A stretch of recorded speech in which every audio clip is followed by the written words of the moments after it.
അല്ലാതെ ഇപ്പം സൗജന്യമായിട്ട് നേഴ്സിംഗ് ജർമ്മനിയിൽ പഠിപ്പിക്കും, സ്റ്റൈപ്പൻഡ് കിട്ടും എന്നൊക്കെ കേട്ട് വരുന്ന എല്ലാവരും തന്നെ സാമ്പത്തികമായിട്ട് കുറച്ച് പിന്നോക്കം നിൽക്കുന്നവരാണ്. അവർക്ക് വേണ്ട മോട്ടിവേഷൻ കൊടുക്കാൻ സാധിക്കുന്നതാണ് എൻ്റെ ജീവിതത്തിലെ ഏറ്റവും വലിയ സന്തോഷം.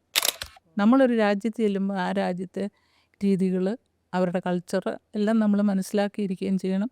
കുറച്ചൊക്കെ അവരുടെ രീതിയിൽ തന്നെ നമ്മളവിടെ അത് അപ്ലൈ ചെയ്ത് നമ്മൾ ജീവിക്കാനും നോക്കണം. ഒരുപാട് രാജ്യങ്ങളിൽ ചെന്നിട്ടും നമ്മൾ പിള്ളേരുടെ കരച്ചിലാണ് യൂട്യൂബിൽ നിറച്ച്. ഞാനിവിടെ വന്നു, ഞാനിവിടെ പെട്ടു, എനിക്ക് ജോലി കിട്ടുന്നില്ല, എനിക്ക് ജീവിക്കാൻ പറ്റുന്നില്ല. എൻ്റെ ചേച്ചിമാരൊക്കെ പോയത് ഷിപ്പിലാണ്. 18 ദിവസത്തെ ഷിപ്പ് യാത്ര. ഛർദ്ദിച്ചും തലകറങ്ങിയും ബോധം കെട്ടും കുടിക്കാതെയും കഴിക്കാതെയും എല്ലാവരും അവിടെ എത്തി. അപ്പോൾ അങ്ങനെ ഒരു കോണ്ടാക്റ്റ് പ്രത്യേകിച്ച് നമ്മുടെ ഏഷ്യൻസിന് പേഷ്യൻറ്റിനോടുണ്ട്. നമുക്ക് കുറച്ച് അത് എമ്പതി ഉണ്ടല്ലോ. അതുകൊണ്ട് തന്നെയാണ് അവർ പിന്നെയും പിന്നെയും ഏഷ്യൻസിനെ പിന്നെ ഈ ഇതിലേക്ക് നേഴ്സിംഗ് പ്രൊഫഷനിലേക്ക് അവർ വിളിക്കുന്നതും. +2 കഴിഞ്ഞ് അവിടെ ചെന്ന് നഴ്സിംഗ് പഠിക്കുവാണോ നല്ലത്, അതോ ഇവിടുന്ന് നഴ്സിംഗ് കഴിഞ്ഞിട്ട് ജർമ്മനിക്ക് പോവാണോ നല്ലത്? തീർച്ചയായിട്ടും അവിടെ ചെന്ന് പഠിക്കുന്നതാണ് നല്ലത്. നമ്മൾ കഷ്ടപ്പെട്ടാൽ മാത്രമേ നമുക്ക് ഒരിടത്ത് എത്താൻ പറ്റുള്ളൂ. ഇത് ഇതുപോലെ എല്ലാ വിധത്തിലും നിന്നെക്കൊണ്ടത് കഴിയും, നീ അത് ചെയ്തേ പറ്റൂ, നീ ചെയ്താലേ നീ രക്ഷപ്പെടൂ എന്നുള്ള ആ ഒരു മനോഭാവം നമ്മളിൽ തന്നെ നമ്മൾ ഉണ്ടാക്കിയെടുക്കണം. ചില കഥകൾ ഇൻസ്പിറേഷണലാണ്. പ്രത്യേകിച്ച് നമ്മുടെ കണ്ണിന് മുന്നിൽ കാണുന്ന കഥകളെന്ന് പറയുമ്പോൾ നമ്മൾ അതിനെക്കുറിച്ച് കൂടുതൽ അറിയാനായി ശ്രമിക്കും. ഞാൻ താമസിക്കുന്ന സ്ഥലത്തിൻ്റെ തൊട്ടടുത്ത് ഞാൻ എല്ലാ ദിവസവും ഒരു ബോർഡ് കാണും. ഈ ബോർഡിൽ കുറച്ച് വെളുത്ത മുടിയൊക്കെ ഉള്ള ഒരു സുന്ദരിയായൊരു അമ്മയെ ഞാൻ കാണാറുണ്ട്. ആ സമയത്തൊക്കെ ഞാൻ വിചാരിക്കും, ഈ ഒരു സ്ഥാപനം ഇവരുടെയാണോ? അങ്ങനെയാണെങ്കിൽ അതിന് പിന്നിലൊരു കഥ ഉണ്ടാവുമല്ലോ എന്ന്. റോസീസ് ജർമ്മൻ സ്കൂളിനെ കുറിച്ചുള്ള എൻ്റെ ആദ്യത്തെ ഒരു ഞാൻ ശ്രദ്ധിക്കുന്നതെന്ന് പറഞ്ഞാൽ ഈ ബോർഡിലുള്ള റോസമ്മ എന്ന് പറയുന്ന ഈ അമ്മയാണ്. ഇന്ന് കുട്ടനാട്ടിൽ നിന്നുള്ള റോസമ്മ എങ്ങനെയാണ് റോസി ആയതെന്നും ജർമ്മനിയിൽ എത്തിയതെന്നും റോസീസ് ജർമ്മൻ സ്കൂളിന് ഉടമയായതെന്നും ഒരുപാട് പേരെ ജർമ്മനിയിലേക്ക് വിട്ടതെന്നും ഒറ്റയടിക്ക് അറിയാനുള്ള എൻ്റെ ശ്രമമാണ് നിങ്ങളിനി കാണാൻ പോകുന്നത്. നമസ്കാരം. നമസ്കാരം. അപ്പം ഞാൻ ഈ പറഞ്ഞ പോലെ എൻ്റെ ഫ്ലാറ്റിൽ നിന്ന് ഞാൻ ഇറങ്ങുന്ന സമയത്ത് എന്നും കാണും റോസീസ് ജർമ്മൻ സ്കൂൾ എന്ന് പറഞ്ഞിട്ടുള്ളൊരു ബോർഡ്. കുട്ടനാടുള്ള ഒരാൾ അവിടെ ഒരു സാധാരണ കുടുംബത്തിൽ ജനിച്ചിട്ട് ജർമ്മനിയിലേക്ക് പോവുക, അവിടെ നിന്ന് നേഴ്സിംഗ് പഠിക്കുക, അവിടെ വർഷങ്ങളോളം ജോലി ചെയ്യുക, നാട്ടിലേക്ക് തിരിച്ചു വരിക. ഞാൻ പറഞ്ഞപ്പോൾ പെട്ടെന്ന് തീർന്നു. പക്ഷേ എങ്ങനെയാണ് ശരിക്കും ജർമ്മനിയിലോട്ട് എത്തിയൊരു ജർമ്മൻകാരിയായത്? എൻ്റെ ഒരു കസിൻ ഒരു പ്രീസ്റ്റ് ഉണ്ടായിരുന്നു. പുള്ളിയുടെ തിരുപ്പട്ടം കഴിഞ്ഞ് പുള്ളി റോമിലേക്ക് വിട്ടു. പഠിക്കാൻ വേണ്ടിയിട്ട് ഉന്നത വിദ്യാഭ്യാസത്തിന് വേണ്ടിയിട്ട് വിട്ടതാണ്. പക്ഷെ അവർക്ക് വെക്കേഷന് അവർക്ക് മറ്റുള്ളിടത്ത് പോയി ജോലി ചെയ്യാനുള്ള അനുവാദം ഉണ്ടായിരുന്നു. ആ സമയം പുള്ളി ജർമ്മനിയിൽ വന്ന് അവിടെ ജോലി ചെയ്യുമായിരുന്നു. ആ അവസരത്തിൽ പുള്ളി അവിടെ കുറച്ച് കന്യാസ്ത്രീമാരെ പരിചയപ്പെട്ടു. അത് യൂറോപ്യൻ കന്യാസ്ത്രീമാരെ. അപ്പം അവർക്കൊരു ഹോസ്പിറ്റലും ഉണ്ട്. ഈ സമയം ആ കന്യാസ്ത്രീമാർ ഈ അച്ഛന്മാരോട് ചോദിച്ചു, പിള്ളേർ വല്ലതും ഉണ്ടോ? ഞങ്ങൾക്ക് നേഴ്സിങ്ങിന് ഇവിടെ എടുക്കാനാ, ഞങ്ങളവരെ പഠിപ്പിച്ചോളാം, അവരെ ജർമ്മൻ പഠിപ്പിച്ചോളാം, നേഴ്സിംഗ് പഠിപ്പിച്ചോളാം, അവർക്ക് ജോലിയും കൊടുക്കാം. അങ്ങനെ പറഞ്ഞാണ് ആദ്യം എൻ്റെ ചേച്ചിയുടെ കൂടെ 3-4 പേര് അവർ ജർമ്മനിക്ക് പോകുന്നത്. അന്നത്തെ ആ ബുദ്ധിമുട്ട് പിടിച്ച സാഹചര്യത്തിൽ രക്ഷപ്പെടാമല്ലോ എന്നുള്ള ആ ഒരു പ്രതീക്ഷയിൽ ഇവർ യേശു പറഞ്ഞു, അവരല്ലേ യേശു പറഞ്ഞു, അവരുടെ പേരൻസായ യേശു പറഞ്ഞു. അങ്ങനെ അവരെ വിട്ടു. കന്യാസ്ത്രീകളുടെ അടുത്താണല്ലോ എന്നുള്ള ഉറപ്പിൽ വിട്ടു. അവരത് നല്ല രീതിയിൽ യൂട്ടിലൈസ് ചെയ്തു. ഇവർ 4 പേരും ആദ്യം ഒരു 2 മാസത്തേക്ക് ചങ്ങനാശ്ശേരി പാറയമഠത്തിൽ 2-3 മാസം ജർമ്മൻ പഠിച്ചു. പ്രാഥമികമായിട്ടുള്ള കുറച്ച് കാര്യങ്ങൾ. അവർ ശരിക്കും ജർമ്മൻ പഠിക്കുന്നത് ജർമ്മനിയിൽ ചെന്നതിന് ശേഷമാണ്. ഇതുപോലെ ഇന്നത്തേതുപോലെ ഇവിടെ ഇൻസ്റ്റിറ്റ്യൂട്ടുകളോ കാര്യങ്ങളോ ഒന്നും ലഭ്യമല്ലായിരുന്നു. അന്ന് ഏതോ ഒരു സിസ്റ്റർ യാദൃശ്ചിക ജർമ്മനിക്ക് പോയിട്ട് വന്ന് ഇവർക്ക് പ്രാഥമികമായിട്ടുള്ള കുറച്ച് അറിവുകൾ പകർന്നു കൊടുക്കുക. അതിൻ്റെ അടിസ്ഥാനത്തിലാണ് ഇവർ പോകുന്നത്. അവിടെ ചെന്നതിന് ശേഷം ഇവർ കന്യാസ്ത്രീകളാണല്ലോ, ഇവർക്ക് ഇന്ത്യക്കാരെ കാണുമ്പോഴത്തേക്ക് വളരെയധികം സന്തോഷവും നല്ല പിള്ളേരെ, അടക്കവും ഒതുക്കമുള്ള പിള്ളേരെ, അതാണല്ലോ നമ്മൾ. അപ്പോൾ അവർക്ക് വളരെ സന്തോഷമായി. പറയുന്നതെല്ലാം ഇവർ അനുസരിക്കുകയും ചെയ്യുകയെല്ലാം ചെയ്ത് അവർ അവിടുത്തെ കണ്ണിലുണ്ണികളായി. അങ്ങനെ അവർക്കവിടെ നേഴ്സിംഗ് പഠിക്കാനുള്ള അവസരം കിട്ടി. ഒരു 3 വർഷത്തെ അവരുടെ നേഴ്സിംഗ് ട്രെയിനിങ്ങിനോടൊപ്പം അവർക്കവിടെ ജോലിയും കൊടുത്തു. ചെറിയ സാലറിയോടുകൂടി. ഇപ്പോഴത്തേതുപോലൊന്നും പഠിക്കുമ്പം സ്റ്റൈഫൻഡൊന്നും അധികം ഇല്ല. പിന്നെ അവരുടെ ഹോസ്റ്റൽ ഫീയും അതുപോലെ തന്നെ അവരുടെ ഫുഡും അക്കോമഡേഷനും എല്ലാം അവർ ഫ്രീ ആയിട്ട് കൊടുത്തു. അതല്ലേ നമുക്ക് ആവശ്യം. പിന്നെ നാട്ടിലോട്ടൊന്നും അയക്കാനൊന്നും അവർക്ക് അന്ന് വളരെ തുച്ഛമായ തുകയെ അവർക്ക് സ്റ്റൈഫൻഡ് കിട്ടുകയുള്ളായിരുന്നു. എന്നാലും അവരതിൽ നിന്നും ചെറിയ തുകയൊക്കെ സ്വരൂപിച്ച് ക്രിസ്മസിന്, ഈസ്റ്ററിന് അങ്ങനെയൊക്കെയുള്ള സമയങ്ങളിൽ ചെറിയ ഒരു തുക വീട്ടിലേക്കൊക്കെ അയക്കുമായിരുന്നു. അതിനുശേഷം 3 വർഷത്തെ ട്രെയിനിങ്ങിന് ശേഷം ഒരു എക്സാമൊക്കെ ചെയ്തു. ഒരു 3-4 വർഷം കൂടെ ജോലി ചെയ്തു. പിന്നെ അവരുടെ സിബ്ലിങ്സിനെയൊക്കെ അങ്ങോട്ട് കൊണ്ടുപോകാനൊരുങ്ങി. ഈ പറഞ്ഞതുപോലെ അന്നും ഇതുപോലെ ജർമ്മൻ ട്രെയിനിങ്ങൊന്നും ഇവിടെ കിട്ടുന്നില്ല. കിട്ടുന്നുണ്ടെങ്കിലും ആരും അങ്ങനെ അത് എടുക്കുന്നില്ല. അങ്ങനെ ഇരുന്നപ്പോഴാണ് ഇങ്ങനെ ഞങ്ങളെ കൂടെ കൊണ്ടുപോകാനായിട്ട് എന്നെ, എൻ്റെ ഒരു കസിന്, പിന്നെ വേറെ 3-4 സ്റ്റുഡൻസിന്, ഞങ്ങൾക്ക് എന്താണ് ജർമ്മൻ എന്ന് പോലും അറിയത്തില്ല. അതുപോലെ ആ ഒരു സിറ്റുവേഷനിൽ ഞങ്ങളെ അങ്ങോട്ട് കൊണ്ടുപോയി. കിഴക്കേതാന്ന് ചോദിച്ചാൽ സൂര്യൻ ഉദിക്കുന്നിടം കിഴക്കാന്ന് ഞങ്ങൾക്കറിയാം. അസ്തമിക്കുന്നത് പടിഞ്ഞാറാന്നും അറിയാം. അതിൽ കൂടുതലുള്ള വിവരങ്ങളൊന്നും ഇന്നത്തെ കുഞ്ഞുങ്ങൾക്കുള്ളതുപോലെ ഞങ്ങൾക്കന്നില്ല. അപ്പം ഞങ്ങൾ ജർമ്മനിക്ക് പോവുക, പാസ്പോർട്ട് എടുത്തു, വിസ എടുത്തു, പോവുക, ഇന്ന ദിവസം ഫ്ലൈറ്റ്. അന്ന് എൻ്റെ ചേച്ചിമാരൊക്കെ പോയത് ഷിപ്പിലാണ്. 18 ദിവസത്തെ ഷിപ്പ് യാത്ര. ഛർദ്ദിച്ചും തലകറങ്ങിയും ബോധം കെട്ടും കഴിച്ചും കുടിക്കാതെയും കഴിക്കാതെയും എല്ലാവരും അവിടെ എത്തി. അതിന് ശേഷമുള്ള സമയങ്ങൾ അവർക്ക് നല്ല ട്രീറ്റാണ് അവിടെ അവർ ജർമ്മൻകാർ കൊടുത്തത്. അപ്പം ഞങ്ങൾ ഫ്ലൈറ്റിനാണ് പോയത്. ഞങ്ങൾക്ക് അത്രയും ബുദ്ധിമുട്ട് ഉണ്ടായില്ല. എന്നാലും ഞങ്ങളെ സംബന്ധിച്ച് ഞങ്ങൾ പോയ സമയത്ത് ഞങ്ങൾക്ക് എറണാകുളത്തു നിന്നുള്ള ഫ്ലൈറ്റ് ടിക്കറ്റ് കിട്ടേണ്ട സ്ഥാനത്ത് ഞങ്ങൾക്ക് അതിൻ്റെ ഇടയ്ക്ക് ആരോ ഒക്കെ ഒരു ചെറിയ പണി ഒപ്പിച്ചത് കാരണം ഞങ്ങൾക്ക് Cochin to Bombay flight ticket ഞങ്ങൾക്കില്ലായിരുന്നു. പിന്നെ ഞങ്ങൾ ഓർഡിനറി ട്രെയിനിന് 3 ദിവസത്തെ ട്രെയിൻ യാത്രയിലാണ് ഞങ്ങൾ ബോംബെയിലെത്തുന്നത്. ഞങ്ങളോട് 2-3 സിസ്റ്റേഴ്സും ഉണ്ടായിരുന്നു. അപ്പം അവരാണ് ഞങ്ങളെ ഗൈഡ് ചെയ്ത് ഒക്കെ. ഞങ്ങൾ കൊച്ചു പിള്ളേരല്ലേ, 18 വയസ്സേ ഉള്ളൂ. അപ്പം ഞങ്ങളെ ഗൈഡ് ചെയ്ത് അവരാണ് ഞങ്ങളെ ബോംബെ എയർപോർട്ട് വരെ എത്തിച്ചത്. ഞങ്ങളവിടെ നിന്ന് ജർമ്മനിക്ക് ഫ്ലൈ ചെയ്യുമായിരുന്നു.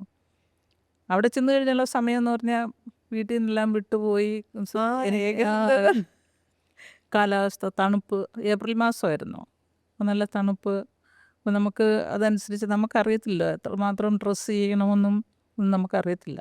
നമ്മൾ ആ സാരിയിൽ ഒരു ചെറിയ സ്വെറ്ററും ഒക്കെ ഇട്ട് വിറച്ച് പിന്നെ ഞങ്ങളെ പിക്ക് ചെയ്യാൻ വന്നവർ കോട്ടൊക്കെ കൊണ്ടുവന്നിട്ടുണ്ടായിരുന്നു. ഞങ്ങൾ ചെന്ന പാടെ അവർ ഞങ്ങളെ കോട്ടൊക്കെ ഇടിയിച്ച് ബ്ലാങ്കറ്റും ഒക്കെ പുതപ്പിച്ച് ഞങ്ങളെ സേഫായിട്ട് ഞങ്ങൾ താമസിക്കേണ്ടിടത്ത് കൊണ്ട് ചെന്നാക്കി. ഒരാഴ്ച പിന്നെ ചേച്ചിമാരുടെ കൂടെ അവിടെ താമസിച്ചു.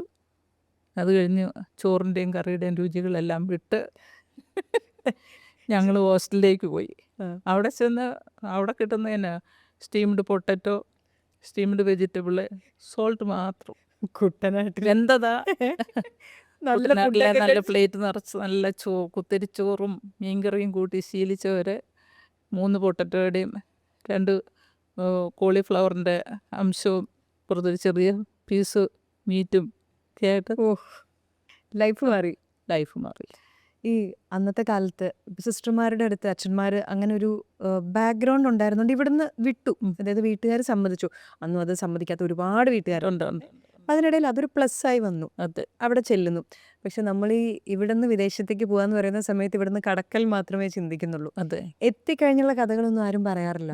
അതായത് നമ്മൾ പിന്നെ എത്തിക്കഴിഞ്ഞ് കുറേ കാലം കഴിഞ്ഞ് ഇവരെ കാണുമ്പോഴേക്കും ഇവർ ആദ്യത്തെ പ്രശ്നങ്ങളിലൂടെ കടന്നുപോയി ഒക്കെ ആയിരിക്കും. ഇപ്പം ജർമ്മനിയിലേക്ക് ഏറ്റവും ആദ്യം ചെല്ലുന്ന സമയത്ത് അന്ന് ഏതെങ്കിലും ഒരു പോയിന്റിൽ വിചാരിച്ചിട്ടുണ്ടോ ആ കുട്ടനാട്ടിൽ തിരിച്ചു ചെന്നിട്ട് എനിക്ക് അവിടുത്തെ കുത്തരിച്ചോറും കഴിച്ച് കിടന്നാൽ മതിയായിരുന്നു, ഒരു വെള്ളമെങ്കിലും കിട്ടിയിരുന്നെങ്കിൽ കുട്ടനാട്ടിൽ തിരിച്ചു പോകാൻ ഓർത്ത സമയങ്ങളുണ്ട്. ഉണ്ടല്ലേ? ശരിക്കും നമുക്ക് എന്തെല്ലാം അവിടെ എല്ലാം നല്ലതാണെന്ന് നമ്മൾ കണ്ടാലും നമ്മുടെ നാടിനേക്കാൾ നല്ലതാണെന്ന് നമുക്ക് ഫീൽ ചെയ്താലും ആദ്യ സമയങ്ങളിലൊക്കെ ശരിക്കും പൊട്ടിക്കരയാനേ തോന്നിയിട്ടുള്ളൂ. അത് ശരിക്കും അത് അനുഭവിച്ചാലേ അതിൻ്റെ ആ ഒരു ഇപ്പം പിന്നെ പിള്ളേരൊക്കെ മാറിയൊക്കെ താമസിക്കുന്നതുകൊണ്ട് അവർക്ക് അത്ര തന്നെ ആ ഒരു വിഷമമില്ല. പണ്ടൊക്കെ ഞങ്ങളുടെയൊക്കെ കാലത്തൊക്കെ ഒരു ഹോസ്റ്റലിൽ പോലും നിർത്തി പഠിപ്പിച്ചിട്ടില്ല. അതിനുള്ള സാഹചര്യം ഇല്ലായിരുന്നു ഒന്ന്. രണ്ടാമത് അങ്ങനെ എല്ലായിടത്തും ഉള്ള സ്കൂളുകളിലൊക്കെ പോയി പഠിക്കുക, അല്ലെങ്കിൽ പിന്നെ ബന്ധുക്കളുടെയൊക്കെ അടുത്ത് വീട്ടിൽ കൊണ്ട് നിർത്തി സ്കൂളുകളിൽ വിടുക, അങ്ങനെയൊക്കെ ഒരു രീതിയേ ഉള്ളായിരുന്നു. ഹോസ്റ്റൽ വളരെ റെയറായിരുന്നു. ഹോസ്റ്റലിൽ ആരും അങ്ങനെ നിർത്തുകയില്ലായിരുന്നു പിള്ളേരെ. അങ്ങനെയുള്ളപ്പോഴാണ് ഇവിടുന്ന് ബോംബെ വരെ ഓർഡിനറി ട്രെയിനിൽ കയറി അവിടെ നിന്ന് ജർമ്മനിയിലെത്തി പെട്ടു. അത് പെട്ടു, തിരിച്ചു വരാനും പറ്റില്ല. ശരിക്കും പെട്ടു. അതിലേ പറഞ്ഞ ഒരു ചെറിയ വള്ളം കിട്ടിയിരുന്നെങ്കിൽ തുഴഞ്ഞു പോകാവുന്നുള്ള ആ ഒരു ആറ്റിറ്റ്യൂഡിലാണ് നമ്മളിരിക്കുന്നത്. തുടക്കം. ഇനി ഇത് ഒറ്റയ്ക്കാവുക എന്നതിലുപരി വലിയൊരു പ്രശ്നമാണ് ഭാഷ.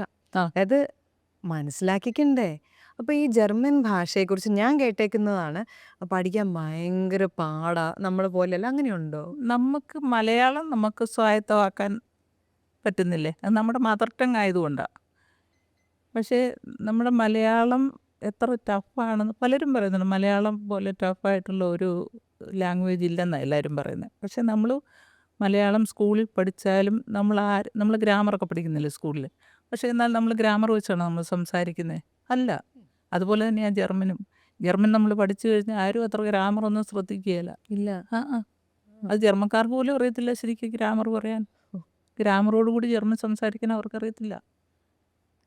അവർ പറയുന്നത് ഞങ്ങളിങ്ങനെ അച്ചടിച്ചതുപോലെ ജർമ്മൻ പറയുമ്പം ഇവർ ഞങ്ങളോട് പറയും നിങ്ങൾക്ക് വേറെ പണിയൊന്നും ഇതുപോലെ അച്ചടിച്ച് പറയേണ്ട ആവശ്യമില്ലെന്ന് പറയാം. അപ്പം നമ്മൾ പഠിച്ചതെല്ലാം നമുക്ക് പറയാൻ പറ്റുള്ളൂ. ടഫാണ് പഠിക്കാൻ. ജർമ്മൻ ലാംഗ്വേജ് പഠിക്കാൻ വളരെ ടഫാണ്. പക്ഷേ നമ്മളൊരു ലക്ഷ്യത്തിൽ എത്തിച്ചേരണമെന്ന് നമുക്കൊരു ത്വരയുണ്ടെങ്കിൽ എവിടെയും നമുക്ക് എത്തിച്ചേരാം. എവിടെയും എന്തും ചെയ്യാം. അതെനിക്ക് മനസ്സിലായ ഒരു കാര്യമാണ്. എൻ്റെ ചേച്ചി പറയും, നിനക്ക് എന്നാത്തിൻ്റെ കേടായിരുന്നു നീ എനിക്ക് ഇങ്ങോട്ട് വരാൻ, നിനക്ക് അവിടെങ്ങാനും നിന്ന് പഠിച്ചാൽ പോരെ. ജർമ്മനിയിൽ തന്നെ. ആ നാട്ടിലേക്ക് എന്തിനാ തിരിച്ചു പോകുന്നത്? നാട്ടിൽ നിന്ന് എന്തിനാണ് ഇങ്ങോട്ട് വന്നത്? എന്തിനാ ജർമ്മനിക്ക് വന്നതെന്നേ. അപ്പം എൻ്റെ ഫാദറാണ് കൂടുതലും എന്നെ അതിന് ഉത്സാഹിപ്പിച്ചത്. എന്നോട് പറഞ്ഞ് ജർമ്മനിക്ക് പോവുകയാണെങ്കിൽ യൂറോപ്പിലൊക്കെ കറങ്ങി നടക്കാം, യൂറോപ്യൻ കൺട്രീസൊക്കെ കാണാം, അങ്ങനെ കാണാം, ഇങ്ങനെ കാണാം, റോമിൽ പോകാം, ഫ്രാൻസിൽ പോകാം. പക്ഷെ എനിക്ക് എല്ലായിടവും പോകാൻ പറ്റി കേട്ടോ. എല്ലായിടത്തും പോയി പറഞ്ഞ പോലെ എല്ലാം കണ്ടു. അതൊക്കെ വളരെ നല്ലൊരു എക്സ്പീരിയൻസ്, നമുക്ക് മറക്കാൻ പറ്റാത്ത എക്സ്പീരിയൻസാണ് അത്. ഇപ്പം ജർമ്മൻ പഠിക്കാനായിട്ട് കുറച്ച് ബുദ്ധിമുട്ടാണെന്ന് പറഞ്ഞ പോലെ തന്നെ ഞാൻ വളരെ കോമൺ ആയിട്ട് കേൾക്കുന്ന ഒരു കാര്യമാണ്, അതിന് പറയുന്നവരുടെ ഇതാണോ എന്ന് അറിയത്തില്ല, ജർമ്മൻസ് ഭയങ്കര ആരഗൻ്റ് ആണ്, നമുക്ക് അവരുമായിട്ട് അടുക്കാൻ ഭയങ്കര പാടാണ്, അവർ നമ്മളെ കൂടെ കൂട്ടില്ല. അങ്ങനെയുണ്ടോ? നമ്മളൊരു രാജ്യത്ത് ചെല്ലുമ്പോൾ ആ രാജ്യത്തെ രീതികൾ, അവരുടെ കൾച്ചർ എല്ലാം നമ്മൾ മനസ്സിലാക്കിയിരിക്കുകയും ചെയ്യണം. കുറച്ചൊക്കെ അവരുടെ രീതിയിൽ തന്നെ നമ്മളവിടെ അത് അപ്ലൈ ചെയ്ത് നമ്മൾ ജീവിക്കാനും നോക്കണം. എന്ന് പറഞ്ഞ് മോശമായുള്ള കാര്യങ്ങളല്ല. അവർക്ക് നല്ല നല്ല ശീലങ്ങളുണ്ട്, നല്ല ഡിസിപ്ലിനുള്ള ആൾക്കാരാണ് അവർ. അവർ പെട്ടെന്ന് ആരോടും കൂട്ടുകൂടുകയില്ല, അത് ശരിയാണ്. പക്ഷേ നമ്മളെ അവർക്ക് ബോധിച്ചെന്ന് കാണുവാണെങ്കിൽ പിന്നെ നമ്മളെ കൊണ്ട് അവരെവിടെയെങ്കിലുമൊക്കെ പോകും, എവിടെ വേണേലും പോയി എന്തും ചെയ്തു തരും. അങ്ങനെയൊക്കെയുള്ള നല്ല നല്ല ആൾക്കാരാണ്. അതിന് അവരെ സംബന്ധിച്ച് അവർ 2 യുദ്ധങ്ങൾ അനുഭവിച്ചവരാണ്.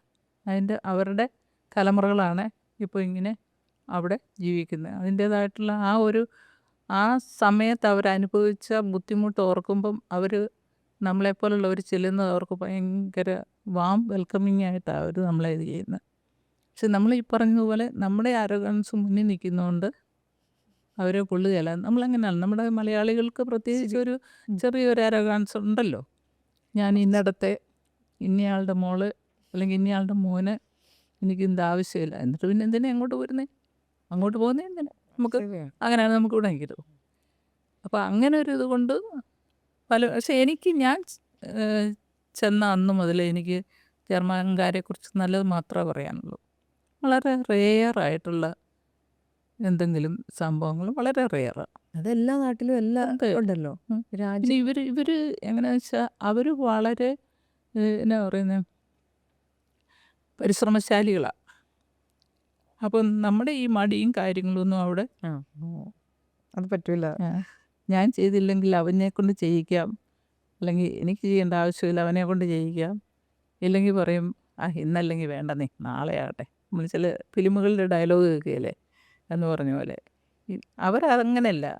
അതാത് ദിവസത്തെ കാര്യങ്ങൾ അതാത് ദിവസം ചെയ്ത് അവർ എന്നാ പറയുന്നത് പീസ്ഫുള്ളായിട്ട് ജീവിക്കുന്ന ആൾക്കാരാണ്. നമ്മൾ ഇവിടുന്ന് ചെല്ലുന്ന പിള്ളേർ അരങ്ങങ്ങളൊക്കെ ഇച്ചിരി വഷളാക്കിക്കൊണ്ടാണ് ഇരിക്കുന്നത്. അതിനും ഇപ്പോൾ തടയിട്ടോണ്ടായിരിക്കുന്നത് അവര് ഒരു തീരുമാനം ഉണ്ടാക്കുന്നുണ്ട്. ഉണ്ടാക്കുന്നുണ്ട്. വരുന്നതിലൊക്കെ കുറച്ചും കൂടി അവർ ശ്രദ്ധ എടുത്ത് തുടങ്ങിയിട്ടുണ്ട്. ഉണ്ട്. ഇപ്പം ഇവിടുന്ന് ഒരുപാട് പേര് ജർമ്മനിയിലോട്ട് പോകുന്നൊരു സമയം കൂടിയാണ്. അതെ. അതുകൊണ്ട് തന്നെ ഈ ഏകാന്തത എന്ന് പറയുന്നൊരു ഫാക്ടർ ഉണ്ടല്ലോ. ഇപ്പോൾ ജർമ്മനിയിൽ ചെന്ന് കഴിഞ്ഞിട്ടുണ്ടെങ്കിൽ ചിലരൊക്കെ പറയുന്നത് അത് പോകുന്ന സ്ഥലങ്ങളുടെയാണ്. അതായത് ജർമ്മനി ഒരു വലിയ സ്ഥലമാണല്ലോ. അപ്പം അതിന് ഒരു ലോൺലിനെസ് ഉണ്ട്. രേണുവിനറിയാം ഇപ്പം അങ്ങനെ ഒരു ലോൺലിനെസ്സിൻ്റെ കാര്യമില്ല, ഏകാന്തതയുടെ ആവശ്യമില്ല.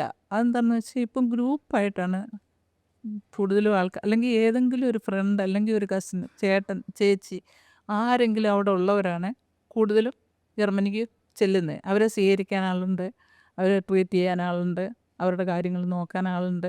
അങ്ങനെ ഒരു ഏകാന്തത വരികയില്ല. പിന്നെ അവിടുത്തെ രീതി എന്താണെന്ന് വെച്ചാൽ ഒരു 13 വയസ്സ് കഴിയുമ്പോഴേ ബോയ് ഫ്രണ്ടും ഗേൾ ഫ്രണ്ടും ഒക്കെ ആയിട്ടുള്ള ആ ഒരു സാഹചര്യമാണ് അവിടെ. അപ്പം നമ്മളിവിടെ പിടിച്ചു കെട്ടി നിർത്തിയിരിക്കുന്ന ഒരു ഗ്രൂപ്പുണ്ടല്ലോ. അങ്ങനെയാണ്, ഒരു ഗ്രൂപ്പ് അല്ലല്ലോ, ആ മേജോറിറ്റി അതെ അങ്ങനെയാണ്. ആ സ്വാതന്ത്ര്യം കൊടുക്കാൻ പേടിയായിട്ട് പേരന്റിങ് എപ്പം നിർത്തണം എന്നും അറിയില്ല. അങ്ങനെയുള്ള പിള്ളേർ ചെല്ലുമ്പോഴത്തേക്ക് അവരവർക്ക് അവൾക്കൊരു ഫ്രണ്ടുണ്ട്, ഇവനൊരു ഗേൾ ഫ്രണ്ടുണ്ട്, ഇപ്പം എനിക്ക് മാത്രം ഇല്ല. അങ്ങനെയുള്ളൊരു മനോഭാവത്തിൽ പിള്ളേർ വരും. അങ്ങനെ ആകുമ്പോഴത്തേക്ക് അവർക്ക് ഒരു ഏകാന്തത അനുഭവപ്പെടാൻ ചാൻസ് ഉണ്ട്. ആ ഏകാന്തത അല്ലാതുള്ള ഏകാന്തതയ്ക്ക് അവിടെ അതിന് സമയം കിട്ടിയിട്ട് വേണ്ടേ. അതിനവിടെ സമയമില്ല. ജോലി ചെയ്യുന്നവർക്ക് ജോലി, അത് കഴിയുമ്പോൾ അവർ വന്ന് എങ്ങനെങ്കിലും വല്ല ഫുഡൊക്കെ ചെറുതായിട്ട് ഉണ്ടാക്കി കഴിച്ച് കയറി കിടന്നുറങ്ങുക, പിറ്റേ ദിവസം പോവുക, അങ്ങനെയൊക്കെയുള്ള രീതികളാണ്. പിന്നെ പഠിക്കുന്നവർക്ക് പഠിക്കാതിരിക്കാൻ നിവൃത്തിയില്ല, പഠനവും ജോലിയും രണ്ടും കൂടെ ഒരുമിച്ച് കൊണ്ടുപോകുന്നവരുണ്ട്. അങ്ങനെയൊക്കെയുള്ളവർക്ക് അവിടെ ഏകാന്തത ടൈമില്ല, ഏകാന്തത അനുഭവിക്കാൻ സമയമില്ല. ഈ പഠിക്കുന്ന കാര്യം പറഞ്ഞപ്പോൾ റീസെൻ്റ്ലി ഞാൻ ജർമ്മനിയിൽ പോയൊരു കുട്ടിയുടെ പേരൻറ്റ് പറഞ്ഞതാണ്, ജർമ്മനിയിൽ വിട്ടത് ഭയങ്കര നല്ലൊരു ഡിസിഷനായി. കാരണം പഠിത്തത്തിൻ്റെ ചിലവും കൊച്ചു തന്നെ വഹിക്കുന്നുണ്ട്, സ്റ്റൈപ്പൻഡിൽ നിന്ന് ഇങ്ങോട്ട് അയക്കാൻ പറ്റുന്നുണ്ട്. അതെങ്ങനെ അങ്ങനെ പറ്റുമോ? പറ്റും. പ്രത്യേകിച്ച് നേഴ്സിംഗാണ് ഇപ്പോൾ ഏറ്റവും ടോപ്പായിട്ട് നമുക്ക് വിശ്വസിച്ച് അയക്കാൻ പറ്റുന്ന ഒരു ഹൗസ് ബിൽഡിങ്ങിന് ട്രെയിനിങ്സ് പ്രോഗ്രാം. അപ്പം ആ ഇതിൽ സ്റ്റുഡൻസിന് 1,00,000-ഓളം അവർക്ക് സ്റ്റൈപ്പൻഡ് കിട്ടും ഒരു മാസം. പിന്നെ നമ്മൾ ഏത് സാഹചര്യത്തിൽ നിന്നാണ് പോയിരിക്കുന്നത് എന്നുള്ള പിള്ളേർക്ക് ഒരു ഉപബോധ മനസ്സിലൊരു ബോധ്യം ഉണ്ടെങ്കിൽ അവരാരും ഡർബാറടിച്ച് ജീവിക്കുകയില്ല. അവർ കുറച്ച് സേവ് ചെയ്യും. അവരുടെ പേരൻസിനെ ഓർക്കും, സിബ്ലിങ്സിനെ ഓർക്കും, അവർ പോയ സാഹചര്യം ഓർക്കും. ഇതെല്ലാം കണക്ക് കൂട്ടിയാണ് അവർ പൈസ ചിലവാക്കുകയുള്ളൂ. അവർ പോയി 6 മാസം കഴിഞ്ഞ് വന്നവരുണ്ട്, 3 മാസം കഴിഞ്ഞ് ലീവിന് വന്നവരുണ്ട്. അവർക്കൊക്കെ ഈ സ്റ്റൈപ്പൻഡ് കിട്ടുന്നതുകൊണ്ട് അവർ ഫ്ലൈറ്റ് ടിക്കറ്റും എടുത്ത് ഒരു സ്റ്റുഡൻറ്റ് അവൾ വന്നപ്പോൾ ഞാൻ ചോദിച്ചു, നീ എന്തിനാണ് ഇപ്പോൾ ഇങ്ങോട്ട് വന്ന് 1 വർഷം കഴിഞ്ഞ് വന്നാൽ പോരായിരുന്നു, പൈസ ചിലവാക്കി വരണമായിരുന്നു. ഇല്ല മാം, എനിക്കിത് അപ്പയും അമ്മയും കാണാൻ കൊതിയായിട്ട് വന്നതാണെന്ന് പറഞ്ഞു. അപ്പം ഞാൻ ചോദിച്ചു, നീ പൈസ വീട്ടിലോട്ട് അയക്കുന്നുണ്ടോ? പിന്നെ ഞാൻ അയക്കുന്നു, 25,000 രൂപ വെച്ച് അയക്കുന്നുണ്ട്. 25,000 രൂപ വെച്ച് ഒരു മാസം ഇവിടെ പഠിച്ചുകൊണ്ടിരിക്കുമ്പോൾ. ഇവിടെ ഒരു നേഴ്സിന് കിട്ടുന്നുണ്ട് അത്രയും സാലറി? ഇല്ല. അപ്പം പഠിച്ചുകൊണ്ടിരിക്കുമ്പം അവർക്ക് വീട്ടുകാരെ സപ്പോർട്ട് ചെയ്യാനായിട്ട് ഉള്ള അവസരം ഉണ്ട്. അതൊരു ഭയങ്കര നല്ലൊരു കാര്യമെന്ന് വെച്ചാൽ പിള്ളേർ ജർമ്മൻ പഠിക്കണം. അത് ഇവർ പഠിക്കണമെന്ന് പറയുന്നതിൻ്റെ കാര്യം എന്താണെന്ന് വെച്ചാൽ പേഷ്യൻറ്റുമായിട്ടാണ് ഇവർക്ക് ഇന്ററാക്ഷൻ ചോദിക്കാൻ ആഗ്രഹിക്കുന്ന ഒരു കാര്യമാണ്. ഇപ്പം എല്ലാവരും പറയും ഇപ്പോൾ A1 B1 നമ്മളിത് ലെവൽ കഴിഞ്ഞു, ക്ലിയർ ചെയ്ത് പോയി, അതോടെ പരിപാടി തീർന്നു. പക്ഷേ ഒരു നേഴ്സായി ഇത്രയും വർഷം വർക്ക് ചെയ്ത് എക്സ്പീരിയൻസ് ചെയ്യുന്നത് ഞാൻ ചോദിക്കുകയാണ്, ആളുകളുമായിട്ടുള്ള ഇൻറ്ററാക്ഷന് നമ്മൾ വെറുതെ ലെവലുകൾ ക്ലിയർ ചെയ്താൽ മാത്രം മതിയോ? പോരാ. ഞാൻ ഇവിടെ നിന്ന് ചെന്നിട്ട് ഞാൻ 1 വർഷത്തോളം ജർമ്മൻ പഠിച്ചു. ആ പാരലായിട്ട് എനിക്ക് ഒരു ഭാഗ്യം കിട്ടിയത് എന്താണെന്ന് വെച്ചാൽ